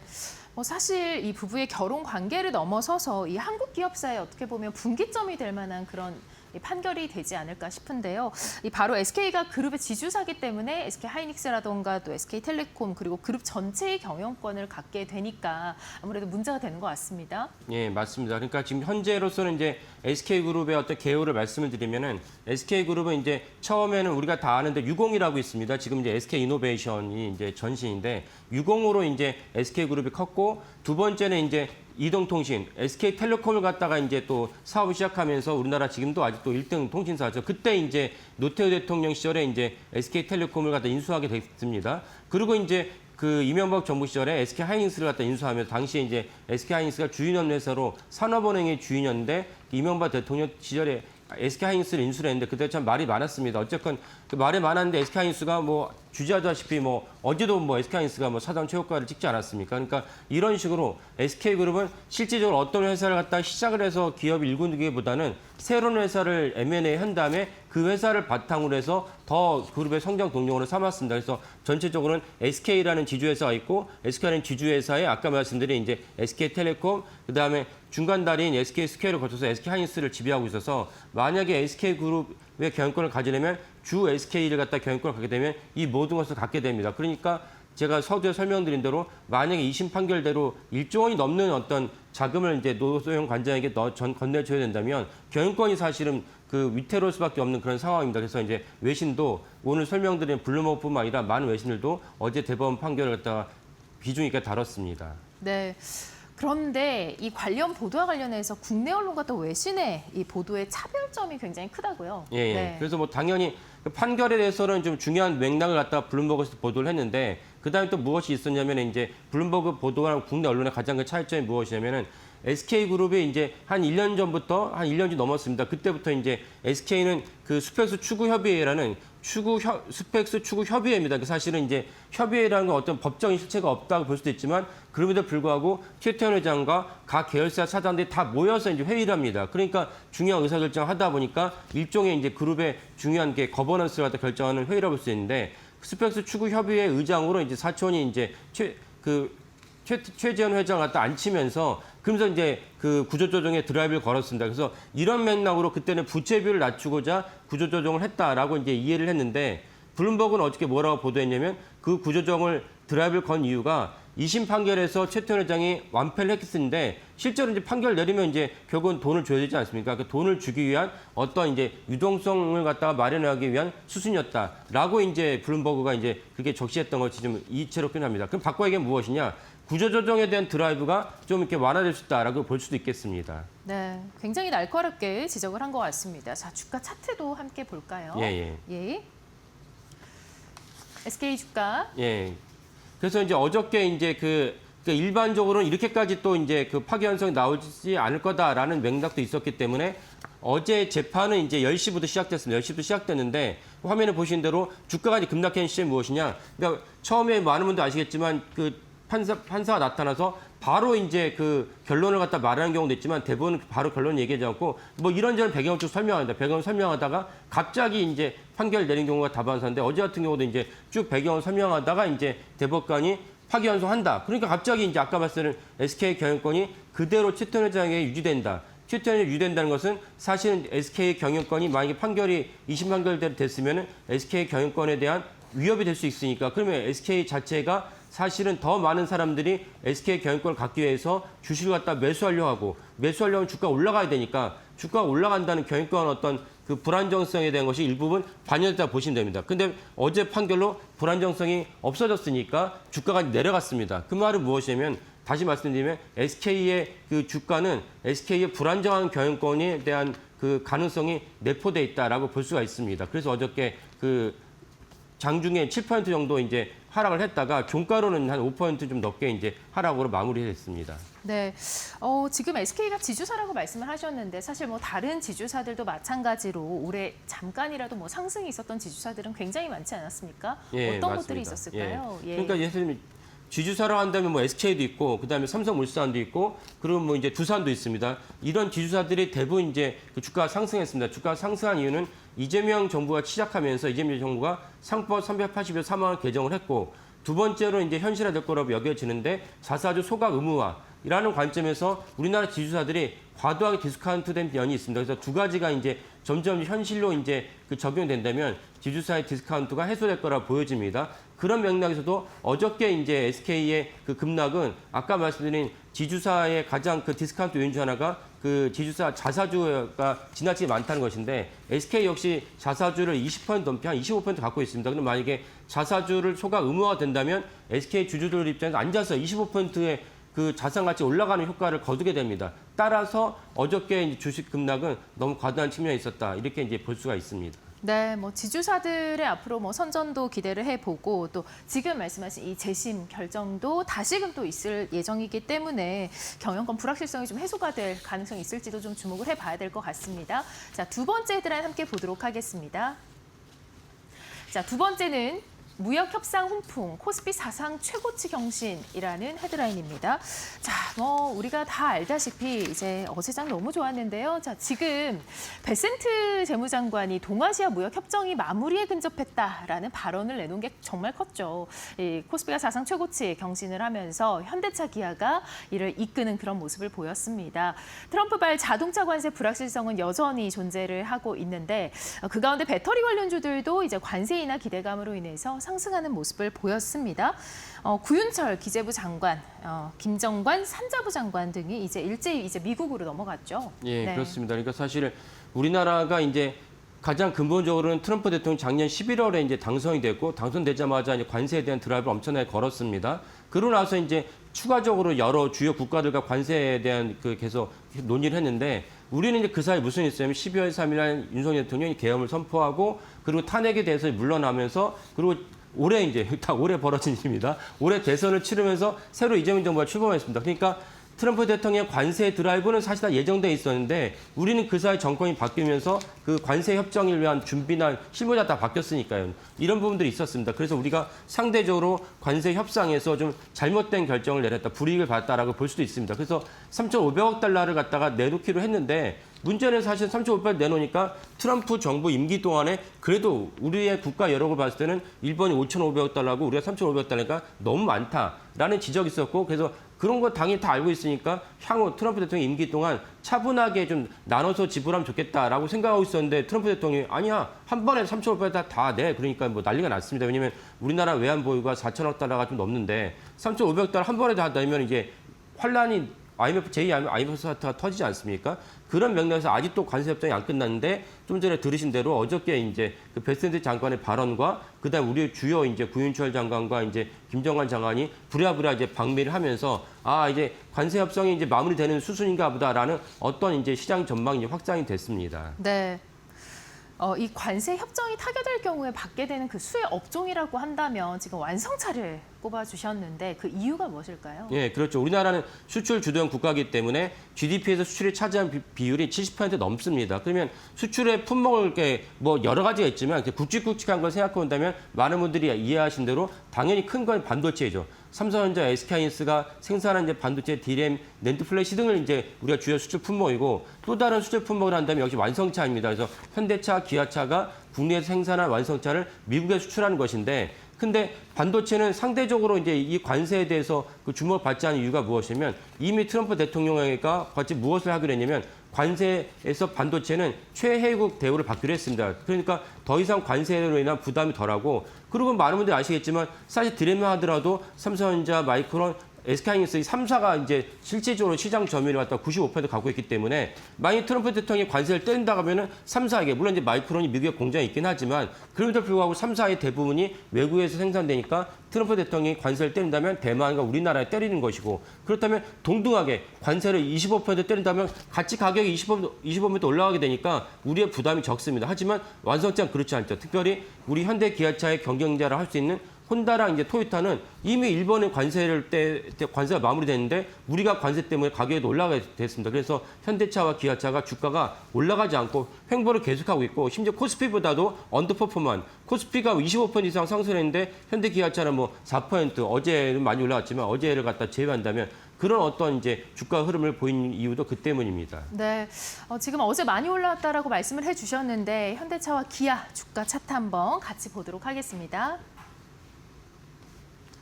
이 현대차 기아 차트인데 이거는 이제 월스저널의 차트를 그대로 가져왔습니다. 그래서 오늘 그 어제 종가 기준으로 했을 때 그 위에 있는 이제 회색 선이 코스피 지수이고 밑에가 이제 기아차 현대차 주가 흐름인데 계속 제가 아까 말씀드린 대로 오히려 이제 관세 때문에 그 기아차 현대차가 코스피보다도 언더퍼폼을 했습니다. 언더퍼폼을 했다가 계속 지금도 언더퍼폼한 상황입니다. 그런데 어제 이제 관세 협정이 마무리될 것 같다라는 어떤 이제 전망이 확산되면서 기아차 현대차가 급등을 했습니다. 그러니까 결국은 이제 제가 말씀드린 대로 그 관세 협정이 마무리되면 기아차 현대차 관세 협정이 마무리된다는 것은 적어도 혼다랑 이제 토요타보다는 불이익을 덜 받게 될 것이다. 제 생각에는 완전히 덜 받지는 어렵겠지만은 그래도 덜 받게 될 것이다라는 전망이 확산됐고 이것이 실제로 현실화된다면 현대차와 기아차 입장에서는 관세 협상에 대한 가격에 대한 판가 인상을 그들이 스스로 이제 품으면서 고객들에게 전가하지 않으면 그래도 어느 정도 이제 매출을 이제 보장할 수 있다라는 맥락에서 주가가 다시 올라갈 것으로 전망을 했고 그것이 현실화가 됐다는 것으로 볼 수가 있습니다. 네, 그런데 이제 구조 부분도 이제 얘기가 좀 나와야 될 것 같습니다. 지배구조 개편 관련한 얘기를 좀 해주시면 좋을 것 같아요. 예. 그러니까 그럼 관세 협정이 끝난다고 했을 때 현대차와 기아차는 무엇이 더 있어야지 주가가 더 올라가고 매출도 올라갈 것이냐 이런 관점에서 봤을 때 현대차와 기아차는 이제 부동의 세계 3위 완성차 그룹인데 많이 올라갔죠. 그러니까 2000년에 사실은 뭐 기억하시는 분도 계시겠지만 현대그룹에 왕자의 난이 발생해가지고 현대차를 누가 경영할 것이면서 시작을 해가지고 뭐 난리가 났었습니다. 그래서 사실은 정유선 정몽구 부자가 현대차 그룹을 갖다 인수하면서 이 그룹을 세계전 자동차로 키운 것은 아주 성과를 갖다 칭찬받을 만한 점인데 그다음에 무엇이 더 필요하냐 관점에서 봤을 때 일단은 이제 후진적 지배구조. 그러니까 10대 재벌 중에서 유일하게 현대차 그룹만 그 순환출자 구조를 갖고 있습니다. 순환출자 구조라는 것은 A라는 기업이 B라는 기업의 지분을 갖고 B가 다시 C를 거쳐서 A로 돌아가는 원을 그리는 순환출자 지배구조를 갖고 있습니다. 이 순환출자 지배구조는 IMF 사태를 불러일으킨 원흉으로 지목이 됐습니다. 그래서 대부분의 재벌들이 이 순환출자를 갖고 있었지만 현대차 그룹만 아직도 이 순환출자 구조를 해소하지 못한 상황입니다. 그러니까 이 순환출자 구조를 해소해야 되는 것이 첫 번째고 그다음에 중요한 것은 지금은 이제 전기차 시대라기보다는 지금 어떤 시대냐? 지금은 자율주행 시대입니다. 그러니까 AI 시대인데 AI 자율주행 시대에서는 현대차 그룹이 테슬라보다는 못하다. 이런 점을 현대차도 이제 인지를 하면서 AI 시대에 맞춰서 보다 발빠르게 이 자율주행차를 어떻게 이제 현실화될 것이냐. 이 점이 또 이제 현대차 그룹이 3위에서 2위로 올라갈 수 있는 중요한 어떤 발판이 된다라고 전망이 됩니다. 네. 네, 지배구조와 더불어서 AI에 대한 대응, 이 두 과제가 이제 현대차에게는 있는 것 같습니다. 자, 오늘도 여러 유익한 내용들 조우진 탁현 대표 함께했습니다. 고맙습니다. 예, 감사합니다.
네, 여러분 잘 쉬셨습니까? 10월 17일 벌써 이제 이번 주도 다 갔네요. 금요일입니다. 오늘 이데일리 나온 주요 시장 관련된 소식들 또 만나보죠. 네, 일단 톱 기사는 이걸 가져와 봤습니다. 트럼프 만나는 5대 그룹 총수 한미 협력 굳힌다. 자, 이제 이런 내용입니다. 이번에 이제 방문하는 5대 그룹 총수는 뭐 여러분들 익히 잘 아시는 분들이죠. 이재용 회장, 최태원 회장. 최태원 회장은 어제 출발했고요. 현대차 정의선 회장, LG 구광모 회장, 한화 김동관 부회장들입니다. 자, 이 5 국내 이제 대기업 총수들 다 오너들입니다. 그리고 그러니까 뭔가 뚝심 있게 할 수 있는 그런 위치에 있는 분들이다라는 거죠. 뭐 전문 경영이 아니라는 것도 좀 저는 포인트라고 생각하고요. 이 사람들을 누가 불렀느냐? 트럼프 대통령이 부른 건 아니고요. 손정희 소프트뱅크 회장이 불렀습니다. 마로라고, 근데 장소가 중요하죠. 트럼프 대통령 소유의 플로리다 마로라고 사저가 또 있는 곳이죠. 여기 리조트로 불렀고 여기서 이제 골프 회동이 있을 예정입니다. 뭐 일각에서는 뭐 트럼프 대통령이랑 골프를 같이 치는 것처럼 뭐 그렇게 기사가 나오게 되는데 그런 것까지는 아닌 것 같고요. 아시다시피 이제 골프는 뭐 이제 뭐 10명, 20명 한 팀에서 칠 수 있는 게 아니지 않습니까? 뭐 많아야 4, 5명인데 4명인데 한 팀이 보통 아마 그렇게 들어가지는 않을 것 같고 뭐 골프를 뭐 이제 주요 인사들이랑 치겠죠. 손 회장이 됐든 뭐 오픈AI 알트만 CEO도 올지는 모르겠습니다만 뭐 어쨌든 관계자들하고 치겠죠. 그러고 난 다음에 아마 이제 트럼프 대통령이 모금 행사도 있고 해서 거기에 올 테고 거기서 뭐 인사하겠죠. 뭐 그 정도일 것 같고요. 손 회장이 이제 왜 이제 이들을 초청을 했냐라는 게 일단 중요하겠죠. 지난 10월 초에 알트만 CEO가 왔을 때 이재용 회장, 최태원 회장 만나서 HBM 월 90만 장 달라 이렇게 그때 요청을 했죠. 지금 만들고 있는 게 40만 장인데 90만 장 달라고 그러는 거는 이제 두 회사가 지금보다 2배 이상을 생산해서 그걸 다 오픈AI 한 회사에만 줘야 된다는 얘기가 사실 불가능한 얘기고요. 시간이 많이 걸릴 얘기입니다. 그만큼 이제 그 기사가 나간 뒤에 그 소식이 나간 뒤에 삼성과 하이닉스한테 주가가 뭐 끌어올리는 또 중요한 모멘텀이 되기도 했고 미국 시장에서도 마찬가지였습니다. 손 회장이 이번에 부른 거는 이제 그 다음인 거죠. 결국 이제 스타게이트 프로젝트와 관련된 부분인 거고 이거와 관련해서 이 국내 회사들이 만들고 있는 HBM뿐만 아니라 이제 앞으로 생기는 CXL이라든가 또 소캠 이런 쪽으로 가면 이제 GDDR7하고 LPDDR 같은 이런 식으로 이제 또 다른 메모리들이 필요합니다. 그러다 보니까 결국은 이 스타게이트 프로젝트의 성패가 한국의 두 반도체 회사는 달려 있다 이렇게 보고 이제 더 이제 뭐 우위를 다지자 이런 쪽으로 해석할 수 있을 것 같고요. 한화 쪽 김동관 부회장 같은 경우는 역시 이제 마스가 프로젝트와 관련돼서 뭔가 내부적으로 얘기를 할 수 있는 거리가 있지 않겠냐 그런 자리를 마련해 주는 그런 공간이 있지 않겠냐라는 거고 LG는 역시 AI 프로젝트가 뭐 스타게이트 프로젝트 그래서 미국의 AI 프로젝트가 안착을 하기 위해서는 전력 문제가 심각하죠. 이 전력 문제 해결을 위해서는 지금 일단 SMR이라든가 원전이 확실해지기 전까지는 결국은 이 가스 LNG 발전 이런 것들이 필요한데 이거를 이제 에리반지 됐든 뭐 태양전지, 태양 뭐 광이 됐든 뭐 이런 신재생 에너지가 일단 불가피하게 필요하죠. 그거가 일단 간헐성적인 측면도 있고 그다음에 가스 발전이 또 한계도 있고 하다 보니까 이제 그런 것들을 좀 커버해 줄 수 있는 게 일론 머스크가 아이디어를 냈죠. ESS. 이걸 활용할 필요가 있다.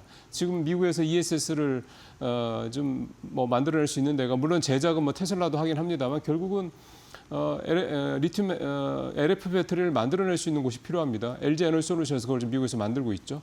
뭐 그런 부분들이 있지 않나. 뭐 이거 이렇게 좀 추론을 할 수가 있는 겁니다. 현대차 같은 경우는 이제 여기 뭐 기사 내용에는 미국과의 뭐 어떤 뭐 공유, 공동 개발 등등 이런 얘기들이 있는데 현대차는 솔직히 왜 손정혜 회장이 이 자리에 불렀는지 잘 모르겠습니다. 하여간 기사 내용에는 뭐 차 협상, 협력 이런 것들도 있는데 정확하게 잘 모르겠는데 전기차 관련된 부분 뭐 있을지는 모르겠습니다. 어쨌든 전체적으로 국내 5대 이 오너들을 그룹 회장들을 불렀던 거는 결국은 뭐 반도체라든가 등등등 앞으로 미국이 제조업을 키우는 데 있어서 한국이 필요하다. 그래서 한국에 있는 대표적인 5개 그룹의 오너 CEO들을 오너들을 불렀다. 이 정도로 해석을 해볼 수가 있을 것 같고요.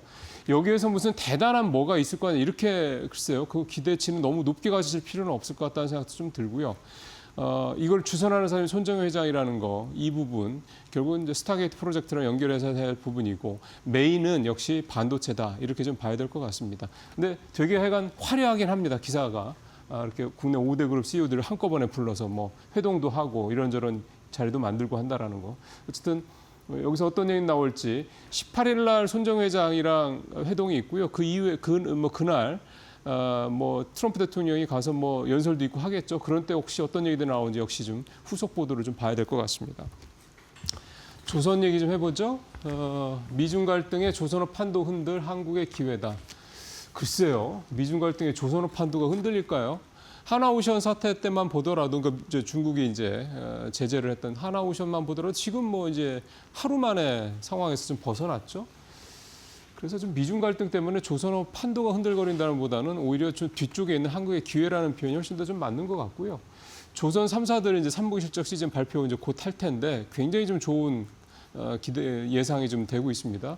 현대중공업 133%, 하나오션은 뭐 무려 1263%입니다. 이제 사실 저건 이제 기저효과가 큰 거죠. 삼성중공업도 82%. 그러니까 조선 3사들의 영업이익이 전년 대비해서 굉장히 많이 늘어날 것이다라는 건 있고, 근데 사실은 뭐 이미 기사가 많이 돼서 잘 아시겠습니다. 올 상반기에 수주 이런 측면에서 봤을 때는 작년만치 화끈하지는 않았죠. 일단 전체적으로 수주가 많이 줄었고요. 예를 들어서 올해 전체 9월까지 누적 수주 물량이 전년 대비해서 47% 줄었거든요. 그러니까 반토막 났습니다. 그러니까 올 들어서 수주 물량은 작년 대비해서는 좀 많이 줄었다라는 거고, 근데 이제 줄어들 때 우리가 줄어든 것과 중국이 줄어든 거에 질이 다르다는 측면은 되게 중요한 부분인 것 같습니다. 아시다시피 이제 우리는 2028년까지는 이게 그 도크가 거의 다 차서 이제 일부 이제 급하게 소위 말해서 좀 이제 급행료를 받고 비싸게 이 배 가격을 받을 수 있는 그런 이제 배들 중심으로 선별 수주를 하고 있는 그런 상황이고 고른다는 얘기죠. 중국은 뭐 기본적으로 이제 줄어든 것 자체가 줄어들었기 때문에 여기는 뭐 실적이 좀 많이 좀 안 좋을 테고요. 특히 이제 미국이 중국을 이렇게 견제한다는 것 자체가 결국은 중국의 입지가 상당히 좁아질 수밖에 없는 부분이고 이미 이제 14일부터 시작이 됐습니다만 미국의 이 항구에 중국 선적 또는 중국에서 만든 배들이 들어갈 때 수수료 받지 않습니까? 이런 부분들 때문에 지금 글로벌 선주들도 중국산 배에 대한 부담이 좀 커지고 있는 상황인데 이런 것들에 대한 수혜가 당연히 있을 거라는 생각이 좀 들고요. 근데 사실 이런 내용들은 이미 조선주들의 반영이 돼 있습니다. 중요한 거는 이 다음에 조선주들을 한 단계 더 레벨업을 시킬 수 있는 모멘텀이 과연 뭐가 있느냐. 결국 미국 얘기죠. 그래서 지금 조선주들의 주가가 버티고 있는 게 결국은 이 마스가 프로젝트에 따른 이제 성과 이 부분에 대한 기대치가 좀 남아 있는 거고요.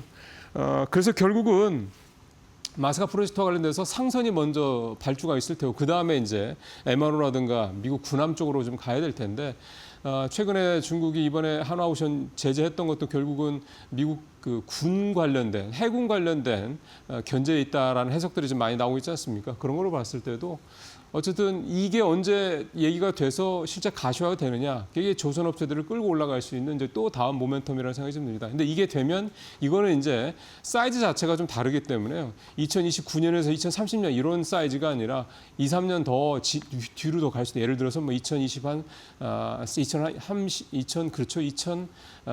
뭐 2, 3년까지 한 4, 5년짜리 프로젝트가 될 수 있다. 조선업 이제 체들의 이제 주가에는 그전과는 또 다른 새로운 더 업그레이드된 모멘텀이 될 수 있을 것은 기대가 됩니다. 하지만 아직은 조금 더 기다려야 될 수도 있다. 뭐 일각에서는 이제 이럴 때 오히려 들어가서 준비하고 있는 게 낫다 이렇게 해석하시는 분도 계십니다. 뭐 판단은 역시 이제 또 여러분들께서 하셔야 되겠죠. 자, 증권주 얘기 좀 한번 해보겠습니다. KLX 증권지수 좀 보죠. 증권지수 움직임을 보면 뭐 그냥 횡보네 이렇게 생각이 딱 드실 겁니다. 근데 잘 아시는 것처럼 지금 지수 한번 보십시오. 어제도 코스피가 또 3,700선 중반까지 치고 올라가면서 뭐야 이렇게 장이 이렇게 좋은데 왜 증권업 지수가 이래? 증권사들 개별 종목들의 주가가 나쁘지는 않습니다. 근데 지금 표에서 보셨죠? 어제 뭐 91%포인트나 올랐죠.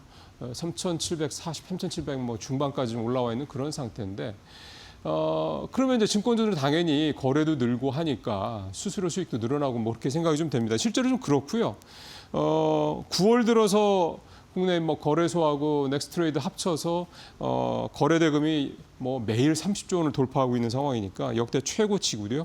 지난 10일 같은 경우는 거의 40조 원까지 육박을 했으니까 거래가 무지무지하게 늘고 있는 건 사실입니다. 그러니까 당연히 수수료 수익도 꽤 많이 늘어날 거고 어제 한국금융지주에 대한 그 리포트가 나왔는데 뭐 실적이 굉장히 좋아질 것이 이런 전망도 나오고 그러니까 그렇습니다. 근데 왜 그러면은 증권주들의 주가 흐름이 이렇게 탄력적이지 않느냐? 올 상반기 때 같이 그렇지 않느냐? 정책 수혜에 대한 기대감이 좀 바랬기 때문에 이런 얘기가 나옵니다. 지금 사실 그 이후에 3차 상법 개정안에 대한 부분도 원래 뭐 9월에 다 통과될 거 되지 않겠냐 했는데 지금 별로 진전되는 게 없지 않습니까? 배당소득 분리과세에 대한 내용도 사실은 좀 더 진전되는 게 없습니다.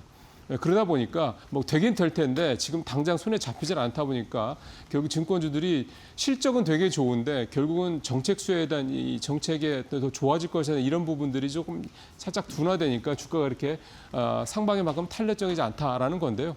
이번에 실적이 나오고 난 다음에는 또 다른 모양이 보일 수도 있겠죠. 어쨌든 증권주는 긍정적으로 주도 섹터를 좀 계속해서 좀 봐야 될 섹터라고 봐야 될 것 같습니다.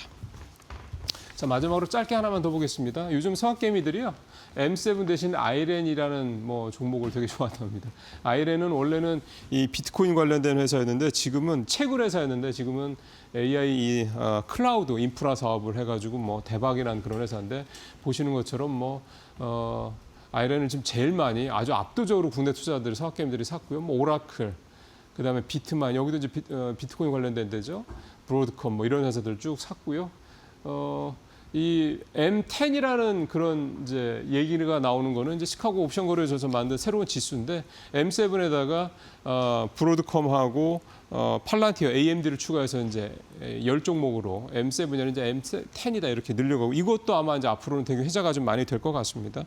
이 아이렌 회사나 뭐 이런 회사들, 그다음 비트마인이라는 회사들 이런 회사들을 좀 많이 사고 있는 이유는 비트코인과 즉 가상자산에 대한 기대감 이 부분이 좀 있겠고 이런 회사들이 또 굉장히 발빠르게 AI 관련돼서 뭐 이렇게 움직이고 있는 이런 부분들이 좀 주목이 되고 있다고 봐야 되는 거고요. 소확개미들이 이렇게 국내에서는 여전히 낯설지만 새로운 어떤 종목들 특히 시장 트렌드에 부합하는 시장 트렌드를 굉장히 잘 따라온 업종들을 굉장히 적극적으로 매수를 하고 있다. 이 내용이 이제 오늘 이 기사의 주요 내용이 좀 될 것 같습니다. 이 표 같은 것도 한번 여러분께서 요즘에 소확개미들이 뭐 많이 사고 있는지 한번 참고하시면 도움이 좀 되실 것 같습니다. 마치겠습니다.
마켓 비하인드로 이어가 보도록 하겠습니다. 오늘은요, 이영훈 IM증권 서울금융센터 이사 모시고 이야기 나눠볼게요. 어서 오세요. 네, 안녕하십니까. 네, 지난 증시, 이 뉴욕 증시 상황을 보자면 우리와는 또 사뭇 달랐습니다. 이게 뭐 사실 오늘 내일 일이 아니라 지난달부터 뭔가 저는 좀 경고음이 나오나 싶었는데 뭐 밤사이에 지역은행들 대출 부실 문제가 드디어 좀 수면 위로 드러났었죠. 이게 또 약간 문제가 된 두 곳이 지난달에 이 트라이컬러 파산 사태 여기랑도 좀 연관이 있다 이런 이야기들이 나오고 있는데 이게 또 제2의 서브프라임 사태로 가는 건 아닐까 하는 그런 불안감이 있네요. 일단 그 부분에 있어가지고는 그 통제 불가능한 것들은 이런 식으로 노출이 되지는 않아요. 네. 그냥 터지는 거지. 무섭네요. 그래서 이제 지금은 이 부분에 있어가지고는 어느 정도 통제가 가능한 부분이라고 좀 판단을 하는 게 네. 이틀 전인가 그 파월 의장이 발언을 통해 가지고 QT 종료 얘기를 좀 꺼냈거든요. 네. 그 스티브 마이란 같은 경우는 이제 QT 종료뿐만 아니라 0.5% 인하를 계속 요구를 하고 있고 어느 정도 그 안에서는 공유가 되고 있던 내용이고요. 그리고 실제로 기사로도 보면은 이것뿐만 아니라 이제 학자금 대출 문제라든지 신용카드 연체율 상승이라든지 네, 네. 주변을 보면 불안해 보이는 것들이 많아요. 근데 가장 크게 봐야 될 거는 과거 이제 금융위기를 자꾸 이제 연상을 하는데 네. 금융위기 같은 경우는 사실 이제 워낙에 빅뱅크가 이제 터진 것도 있고요. 이제 5위권 정도 됐었던 이제 거기가 어디였었죠? 리먼 브러더스가 이제 파산을 하면서 문제가 크게 됐던 거였고 연쇄 파산이 이제 일어날까봐. 근데 이번 같은 경우는 사실은 이제 지역은행에 국한이 돼 있고 JP모건도 좀 물린 것 같긴 한데 네. 통제 가능한 수준이다라고 얘기하는 걸 봐서는 아직까지는 이제 메인 스트리트라고 할 수 있는 쪽의 어떤 리스크는 커 보이지는 않는다. 다만 이제 증시가 네. 조정을 지금 받지 않고 계속 올라가는 그러니까 심리적으로 좀 부담을 느끼고 있는 터에 이런 것들이 나오니까 거봐 이런 게 있잖아. 라고 얘기하는 어떤 수준인 거고 오늘 같은 경우도 보면은 다른 건 다 빠졌는데 반도체는 여전히 강했거든요. 그렇죠. 사실은. 근데 이제 이런 과한 쏠림이 조금 부담스럽기는 하지만 어쨌든 시장은 과거 최근 몇 년을 보시면은 전반이 다 좋았던 게 아니라 계속해가지고 특정 섹터가 쏠려서 움직이는 그런 패턴이기 네. 때문에 그쪽에다가 일단 염두를 두시고 이제 주식 시장을 보셔야 할 것 같고 다만 이제 이런 부분들이 나중에 지금의 이제 이런 열기가 만약에 꺼지는 시점이나 터지는 시점이 발생이 됐을 때 같이 믹스가 될 가능성에 대한 리스크는 분명히 있거든요. 그래서 네. 그런 것들에 대한 모니터링은 하시되 그것 때문에 너무 지나치게 위축되실 상황은 아닌 것 같습니다. 네, 그래도 다행인 게 이게 저는 도미노처럼 이렇게 산발적으로 확산이 될까 그게 좀 걱정이었는데 다행히 그런 쪽에 대한 부담은 좀 지역은행들에 국한될 것이다라고 말씀을 해주신 부분이 한편으로는 또 안심이 됩니다. 우리 코스피는 어제 또 사상 최고치 이제 3,700달러 선을 맞이를 했는데 뭐 이게 비단 반도체 훈풍에 뭐 관세, 금리에 여러 가지 이슈가 있을 것 같습니다. 하나씩 한번 짚어볼까요? 우선 그 전 세계적으로 돈의 가치가 떨어지고 있죠. 네. 뒤집어 놓고 말씀을 드리면 유동성이 엄청나게 그렇죠. 풀리고 있다는 얘기입니다. 그 유동성에 편승을 해가지고 전 세계 증시가 다 오르고 있는 상황이었고요.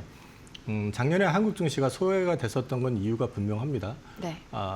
이제 밸류업 제도에 대한 노이즈가 생기면서 한국 증시를 대거 이탈했었던 측면도 있고 연말에 이제 계엄 이슈가 좀 있었던 측면도 네. 분명히 있고 그렇지만 이제 올해 들어와서 그게 수습이 되는 과정에서 이제 한국에도 증시가 이제 자금이 본격적으로 유입되기 시작하는데 유입이 되기 시작하는 내용들을 보시면 이제 첫 번째는 유동성이 배경이 당연히 되는 거고요. 네. 두 번째는 우리나라가 정책 개선의 의지를 드러냈고 그걸 상법 개정을 1차, 2차를 통해 가지고 보여줌에 따라 가지고 이제 제2의 일본처럼 일본의 밸류업 정책에서 이제 큰 수혜를 보지 못했었던 외국의 기관 투자가들이 네. 한국을 지금 보고 있기 때문에 외국인 투자자들이 적극적으로 들어오고 있고요. 또 AI 열풍이 일고 있잖아요. 근데 네. 이제 그동안 우리가 천대받았던 우리나라의 그 메모리 업체들 소위 HBM을 가지고 있으면서도 밸류에이션이 전 세계에서 제일 낮았었던 하이닉스 같은 회사 이런 회사들이 실제 AI에서는 없어서는 안 되는 중심이 되어가고 있다라는 거죠. 네. 그거는 단순히 HBM뿐만 아니라 이제 레거시 쪽까지 품귀 현상이 이제 발생이 되면서 올라가다 보니까 그럼 결국 AI의 메인에 뒤늦게 합류가 된 거죠. 지금 네. 최근에 보시면 하이닉스나 삼성전자 주가의 상승폭이 전 세계 반도체에서 제일 가파릅니다. 시총이 합치니까 900조 원 넘었더라고요. 제일 가파르게 네. 올라왔죠. 최근만 보면. 왜냐하면 그 앞에서 못 올랐었기 때문에 그런 그렇죠. 거거든요. 그러니까 한꺼번에 반영이 된 거거든요. 그런 것들이 복합적으로 반영이 되고 있기 때문에 지금 우리 증시가 상대적으로 글로벌 증시 대비해서도 좀 강한 편이다라고 네. 말씀을 드릴 수 있는 것 같아요. 네, 그러니까 정리를 좀 해보자면은 이제 계속해서 정책 모멘텀으로 만들어진 이 유동성 장세를 AI 관련 사이클이 만들어준 이 실적이 뒷받침을 해줬고 또 거기다가 추가적으로 이 일본 밸류업대에 좀 참여하지 못했었던 외인 수급들이 이번에 우리한테 좀 따라 붙으면서 이렇게 신고가 랠리를 만들어주고 있다 정도로 좀 한번 정리를 해볼 수가 있겠습니다. 그런데 저는 약간 좀 아쉬웠던 점이 사실 많이 아쉬웠죠. 어제 코스닥에서 제약바이오 중심으로 좀 급락이 나오면서 특히나 안 그래도 쏠림이 심했는데 그게 더 극심화되는 그런 현상이 나타났습니다. 이게 뭐 국회 국정감사에서 위고비 오남용 이걸 좀 때리면서 이런 이슈가 발생을 한 걸까요? 좀 단기적으로 매수 타임이라고 하기에는 위험할지 이것도 궁금합니다. 일단 그거하고는 저는 크게 상관은 없어 보이고요. 네. 제약바이오 같은 경우는 실적 시즌에 들어서게 되면 숫자가 안 나오는 섹터이기 때문에 그렇죠. 부각이 될 수가 없습니다. 부각이 될 수가 없고 그다음에 증시가 최근에 이제 쏠려서 움직이고 있는 거고 네. 최근에 이제 고객 예탁금이 크게 늘어났다고 하는데 그게 신규 자금이 들어온 것보다 사실은 주식을 팔고 대기하는 자금들이 그대로 있는 게 많습니다. 대기자금이었군요. 네. 실제로 유입된 거는 생각처럼 많지는 않은 것 같아요. 그 얘기는 뒤집어 놓고 어떻게 말씀을 드릴 수가 있냐면은 증시가 강하고 예탁금이 크게 늘어나는데 이게 전체적으로 확산이 안 되고 쏠려서 움직이는 겁니다. 그렇죠. 그렇게 되다 보니까 상대적으로 모멘텀이 좀 약화된 쪽 그리고 또 어저께는 좀 루머도 좀 있기는 있었어요. 이제 모 애널리스트가 세미나를 네. 통해 가지고 이제 연말까지 라이센스 아웃을 기대했었던 업체들이 안 될 가능성 뭐 이런 얘기들 좀 언급되고 그렇게 되면 증시 특히 이제 바이오 섹터에 좀 부정적일 가능성에 대한 글들이 돌았어요. 실제 네. 여부는 저는 잘 모르겠는데 어쨌든 뭐 어제 종가 끝나고 나서 보니까 기관 투자가들이 엄청 팔았던 거 봐서는 그 영향을 네. 좀 받았던 것 같고요. 네. 두 번째는 코스닥 시장에서 그동안에 이제 눈치만 보고 바닥에서 안 움직였었던 2차 전지가 최근에 강하게 올라옵니다. 그렇죠. 근데 2차 전지가 실적 안 좋을 거고 앞으로 트럼프 때문에 보조금도 없어지고 더 힘들어지지 않겠어 하는데 LG 엔솔이 어닝 서프라이즈가 나왔습니다. 어닝 서프라이즈가 나왔는데 그 내용이 왜 그런가를 봤더니 ESS 판매 때문이거든요. 그렇죠. AI 사이클에 좀 편승을 한다 이런 이야기가 나오더라고요. 그러면 ESS 때문에 그렇게 됐다고 하는 터에 또 이제 동시에 나왔던 게 뭐냐면 중국 쪽에서 ESS 쪽이 쇼티지 네. 얘기가 나왔습니다. 그리고 또 전략자산으로 분류가 된 것 쪽에 대해서 미국이 확실히 공급망 관리를 하겠다는 의지를 또 밝힌 게 있고 이런 것들이 같이 믹싱이 된 데다가 테슬라가 예상보다 판매량이 늘었습니다. 네. 그래서 우리나라 증시에서는 보면 테슬라 향 쪽 밸류체인 안에 들어가고 또 ESS 쪽으로 강한 이런 업체들 중심으로 해서 드라이브가 상당히 강하게 걸리는 그런 어떤 그림을 보여줬었기 때문에 2차 전지 쪽이 확실히 바닥에서 소외됐고 지금 이제 바닥에서 좀 올라오는 구간이 되다 보니까 네. 대체 그 투자 상대가 생긴 거죠. 그리고 또 역시 AI밖에 안 보인다 하니까 반도체 쪽에 대한 수급에 그런 것들도 있고 그러니까 네.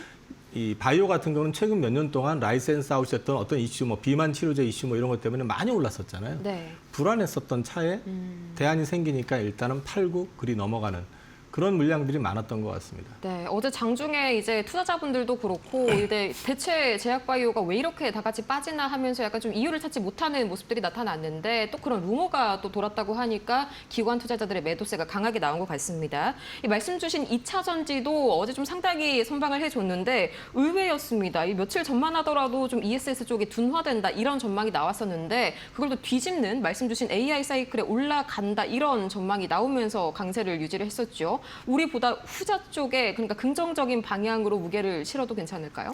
일단 엔솔 실적에서 놀랬던 것 같고요. 첫 번째는. 그쵸. 네. 그다음에 두 번째는 그 중국에 대한 규제는 이제 명확한데 네. 중국 쪽에서조차도 이제 ESS 관련해 가지고 쇼티지 얘기가 나오니까 그러면은 미국 같은 경우는 중국산이 어차피 이제 내년부터는 아예 들어오지 못할 가능성이 높아지는데 그럼 거기에서 ESS 쪽의 중심은 결국 한국 배터리가 될 거고 엔솔을 보니까 성장률이 대단하고 AI 네. 열풍 타고 있으니까 쉽지 않겠네. 이게 꺼진다 이런 개념보다는 오히려 추가적인 모멘텀이 될 수 있겠다. 그리고 워낙에 주가가 지금 차트에 지금 보시면 나와 있는데 바닥에서 지금 고개를 드는 상황이잖아요. 그렇죠. 그러다 보니까 상대적으로 가격 부담이 좀 덜하고 이런 것들이 집중적으로 들어오니까 가장 공매도 포지션이 또 많았던 쪽이 2차 전지입니다. 그렇죠. 그러면은 공매도가 쇼커버가 굉장히 몰려 있더라고요. 당연히 쇼커버가 들어오겠죠.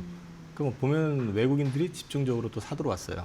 저는 이것도 일종의 쇼커버라고 보고 있거든요. 네. 그래서 지금은 여기서 일시적이냐 아니냐를 떠나가지고 바닥에서 3일 연속 어쨌든 양봉을 그려내면서 거래를 치렀다라는 것 자체는 바닥은 확인된 그림이다라고 이제 볼 수 있을 것 같고 네. 만약에 대안이 없이 뭐 10월 말 APEC 정상회담 때까지라든지 실적 발표 시즌이 11월 중순까지 있으니까 네. 그때까지의 어떤 흐름이 지수라든지 아니면 쏠림이 계속 간다고 했을 경우에는 코스닥 같은 경우는 의외로 2차 전지 쪽에서도 조금 더 기회가 있지 않을까 그렇게 보고 있습니다. 그럼 이제 뭐 기술적인 반등도 물론 영향이 있겠고 이제 본격적인 약간 턴어라운드를 기대해 볼 만한 그런 위치에 있는 그런 2차 전지인 것 같습니다. 이어서 이제 현대차, 기아, 뭐 어제 자동차도 상당히 큰 기여를 했었는데 보니까 이제 정의선 회장이 트럼프와 회동하는 그 5인 안에 들어 있더라고요. 이제 뭐 본격적으로 우리도 약간 일본이랑 독일과 비슷하게 자동차 관세를 가져간다. 얼마 남지 않은 이야기일까요? 그거는 뭐 오늘도 그렇고 어제도 그렇고 계속해가지고 여러 가지 얘기들이 나오고 있기 네. 때문에 끝나봐야 알 수 있을 것 같은데 그렇죠. 저 개인적으로는 계속 이제 말씀드렸던 게 관세 협상에 대해서 저는 개인적으로는 긍정적으로 본다는 말씀을 계속 드렸었습니다. 네. 그 이유가 이제 미국의 부활 또는 제조업 재건을 위해서는 결국 가가지고 조선하고 원전에서 한국의 협력이 없이는 불가능하다. AI 열풍에 편승하는 뭐안에 변수를 다해도 결국 전력은 부족한 거는 원전이 없으면 불가능하다. 근데 거기에 우리가 없으면은 그거 역시도 불가능한 얘기거든요. 네. 그래서 저는 이걸 무기로 해가지고 우리가 협상에서는 어쨌든 지렛대 역할을 해가지고 우리가 어떤 좋은 방향으로 두지 않겠냐는 말씀을 계속 드려왔고요. 그래서 현대차 같은 경우는 이제 그 타결 가능성이 부각이 되니까 당연히 오른 거고요. 네. 타결이 되면 단기 또 올라서 새로 나올 수 있긴 하지만은 잘 보셔야 되는 게 만약에 타결이 된다고 하면 현대차의 밸류가 어제 올랐어도 0.5입니다. PBR이. 네. 글로벌 자동차들 가운데서 제일 낮은 축에 굉장히 들어가거든요. 낮죠. 네. 포드 GM이 0.8이고요. 그 토요타 같은 경우가 거의 1배 수준 정도 됩니다. 그렇기 때문에 뭐 저런 만약에 타결이 된다면은 추가 상승했다가 되밀렸을 때는 오히려 현대차 그룹엔 기회가 될 것 같고요. 저는 관세 협상에 대해서는 개인적으로는 어쨌든 길게 시간 끌 문제도 아니고 또 미국 역시도 마냥 시간을 끌 상황은 아니기 때문에 잘 되지 않을까 기대하고 있습니다. 포드 GM이 또 상당히 생각보다 좀 낮네요. 전반적으로 다 자동차 업계가 전반적으로 그런 것 같습니다. 또 이어서 어제 시장에 이목을 끌었던 이슈 중에 하나가 이제 세기의 이혼, 이 소송이 좀 뒤집힌 그런 모습이 나왔죠. 이제 노소영 관장에게 최태원 회장이 1조 3천억 원을 지급하라는 이 원심이 깨진 다음에 다시 고등법원으로 돌아가게 됐는데 SK 주가는 또 이제 5% 가까이 급락 나왔습니다. 아무래도 이제 좀 지배구조 개편에 대해서 기대감이 있었는데 이게 또 좀 멀어지다 보니까 배당 확대에 대한 가능성도 좀 낮아지고 이런 식으로 좀 생각했기 때문일까요, 시장이? 네, 만약에 최종적으로 대법원에서 이제 2심 판결로 끝이 났다면 네, 첫 번째 기대할 수 있는 거는 배당이죠. 그렇죠. 그렇기 때문에 주가가 유독 강했었던 측면도 있고요. 네, 당연히 이제 파기환송되니까 주가 급락했죠. 저도 사실은 분명히 플러스 나는 거 봤었는데 잠깐 딴짓하다 보니까 순식간에 마이너스가 이제 순식간에 들어섰죠. 빠졌고 그래서 잘못됐구나. 이제 그렇게 판단을 했는데 그렇다고 해서 SK 주가가 마냥 급락할 상황은 아닙니다. 저게 그러니까 플러스 알파의 모멘텀이었긴 했지만 네. 지금 현재는 그 상품 개정을 통해 가지고 어떤 지배구조 이슈라든지 아니면 또 자사주 이슈에 대한 부분들도 남아있기 때문에 그거에서 자유롭지는 않거든요, SK가. 여기서 조금 밀려가지고 바닥을 잡아주면 여전히 저는 SK는 뭐 나쁘진 않을 것 같아요. 이제 단기적인 좀 모멘텀에 그칠 수 있지만 이 근본적인 펀더멘털을 지지하는 그런 모멘텀은 아직 남아있다라고 말씀을 해주셨습니다. 또 이어서 이제 뭐 현재 추세가 좀 지속이 될지 이게 좀 관건이 될 것 같은데 이어서 뭐 관세라든지 신용 불안 이런 좀 단기적인 모멘텀에 대응하는 게 좀 중요한 것 같습니다. 그래봤자 계속 모아가는 전략을 그대로 유지하면 될까요? 저는 이제 계속 말씀드리는 게 AI 사이클을 봐가지고는 이거는 버블을 만들 가능성이 높다라는 말씀을 네, 드리고 그쵸. 있거든요. 그래서 증시가 생각하는 것처럼 많이 심하게 빠질 것 같지는 않습니다. 네. 조정을 받을 때는 저는 모아가는 전략 여전히 유효하다고 보고요. 네. 모아갈 때는 이제 시장의 중심축이 되는 종목들 위주로 대응을 하시는 게 여전히 유효할 것 같습니다. 네, 시장을 주도하는 종목군 위주로 잠깐 이제 흔들렸을 때는 모아가는 그런 이슈로 말씀을 정리를 해주셨고요. 또 이어서 이제 뭐 부동산 정책 3차가 발표가 되면서 이제 부동산에서 증권 시장으로 머니 무브가 좀 본격적으로 이루어지지 않을까 하는데 이게 또 증권주에 상당히 긍정적으로 영향을 미칠 수가 있겠죠. 뭐 얼만큼의 머니 무브가 이루어질 거고 이게 지수를 또 얼마나 끌어올려줄지 이것도 같이 궁금합니다. 부동산 정책이 집값을 잡기 위한 거라고 하는데 집값이 이제 상승이 제한되거나 네. 빠진다든지 하게 될 경우에는 당연히 이제 급하게 이제 돈이 들어올 수 있겠지만 이동이 있을 수 있겠지만은 아직은 좀 지켜볼 필요가 있다라고 저는 생각을 하고 있고요. 이제 최근에 예탁금이 늘어나는데 이제 그것 때문에 주가 올라가는 거 아니에요. 예탁금 늘어나는 거는 사실은 왜 신규 자금이 들어오는 것보다는 네. 기존에 주식을 팔았던 개인들의 자금이 빠져나가지 않고 조정받기 기다리고 있는 자금들입니다. 그래서 사실 보시면은 주가가 전반적으로 상승이 확산되는 게 아니라 계속 쏠리고 있는 거거든요. 네, 네. 왜냐하면 팔아놨는데 계속 올라가거든요. 그러니까 딴 걸 못 사고 있는 거거든요. 그렇죠. 그럼 이제 그 자금들이 편안하게 다른 쪽까지 확산이 되려고 그러면은 진짜 신규 자금이 들어와야 되거든요. 근데 부동산 전체 지금 그거 나온 것 때문에 증권주가 좋은 게 아니고요. 네. 이제 증권주 같은 경우는 24시간 거래에 대해서 지금 미국 나스닥 시장에 대한 얘기들이 네. 이제 구체화되고 있잖아요. 그럼 한국도 당연히 그 추세를 따라가려고 할 거고요. 24시간 거래라는 얘기는 그만큼 거래의 기회가 많아지기 때문에 수수료라든지 이런 것들이 늘어날 수 있고 또 증권주 같은 경우는 대부분 자사주가 많습니다. 네. 그럼 상품 개정하게 될 경우에는 자사주 소각에 있어서 가장 먼저 손을 들 가능성이 높다라는 거죠. 그리고 증권주 여전히 지금 증시가 좋으면 네. 실적이 좋아지겠죠. 그걸 감안해서 보시면 될 것 같습니다. 네, 이 코스피가 연일 최고치를 기록하면서 증권주에 대한 실적 기대감이 높아진 점이 굉장히 강하게 작용한 것 같습니다. 이렇게 해서 오늘도 이영훈 이사 모시고 이야기 나눠봤고요. 좋은 말씀 고맙습니다. 오늘 저희가 준비한 소식은 여기까지입니다. 이 코스피가 3,750선을 드디어 이제 돌파를 앞두고 있는 가운데 오늘 같은 강세장이 예상되는 시장도 저희와 함께 대비하시길 바라겠고요. 저희는 다음 이 시간 더 유익하고 알찬 소식으로 돌아오도록 할게요.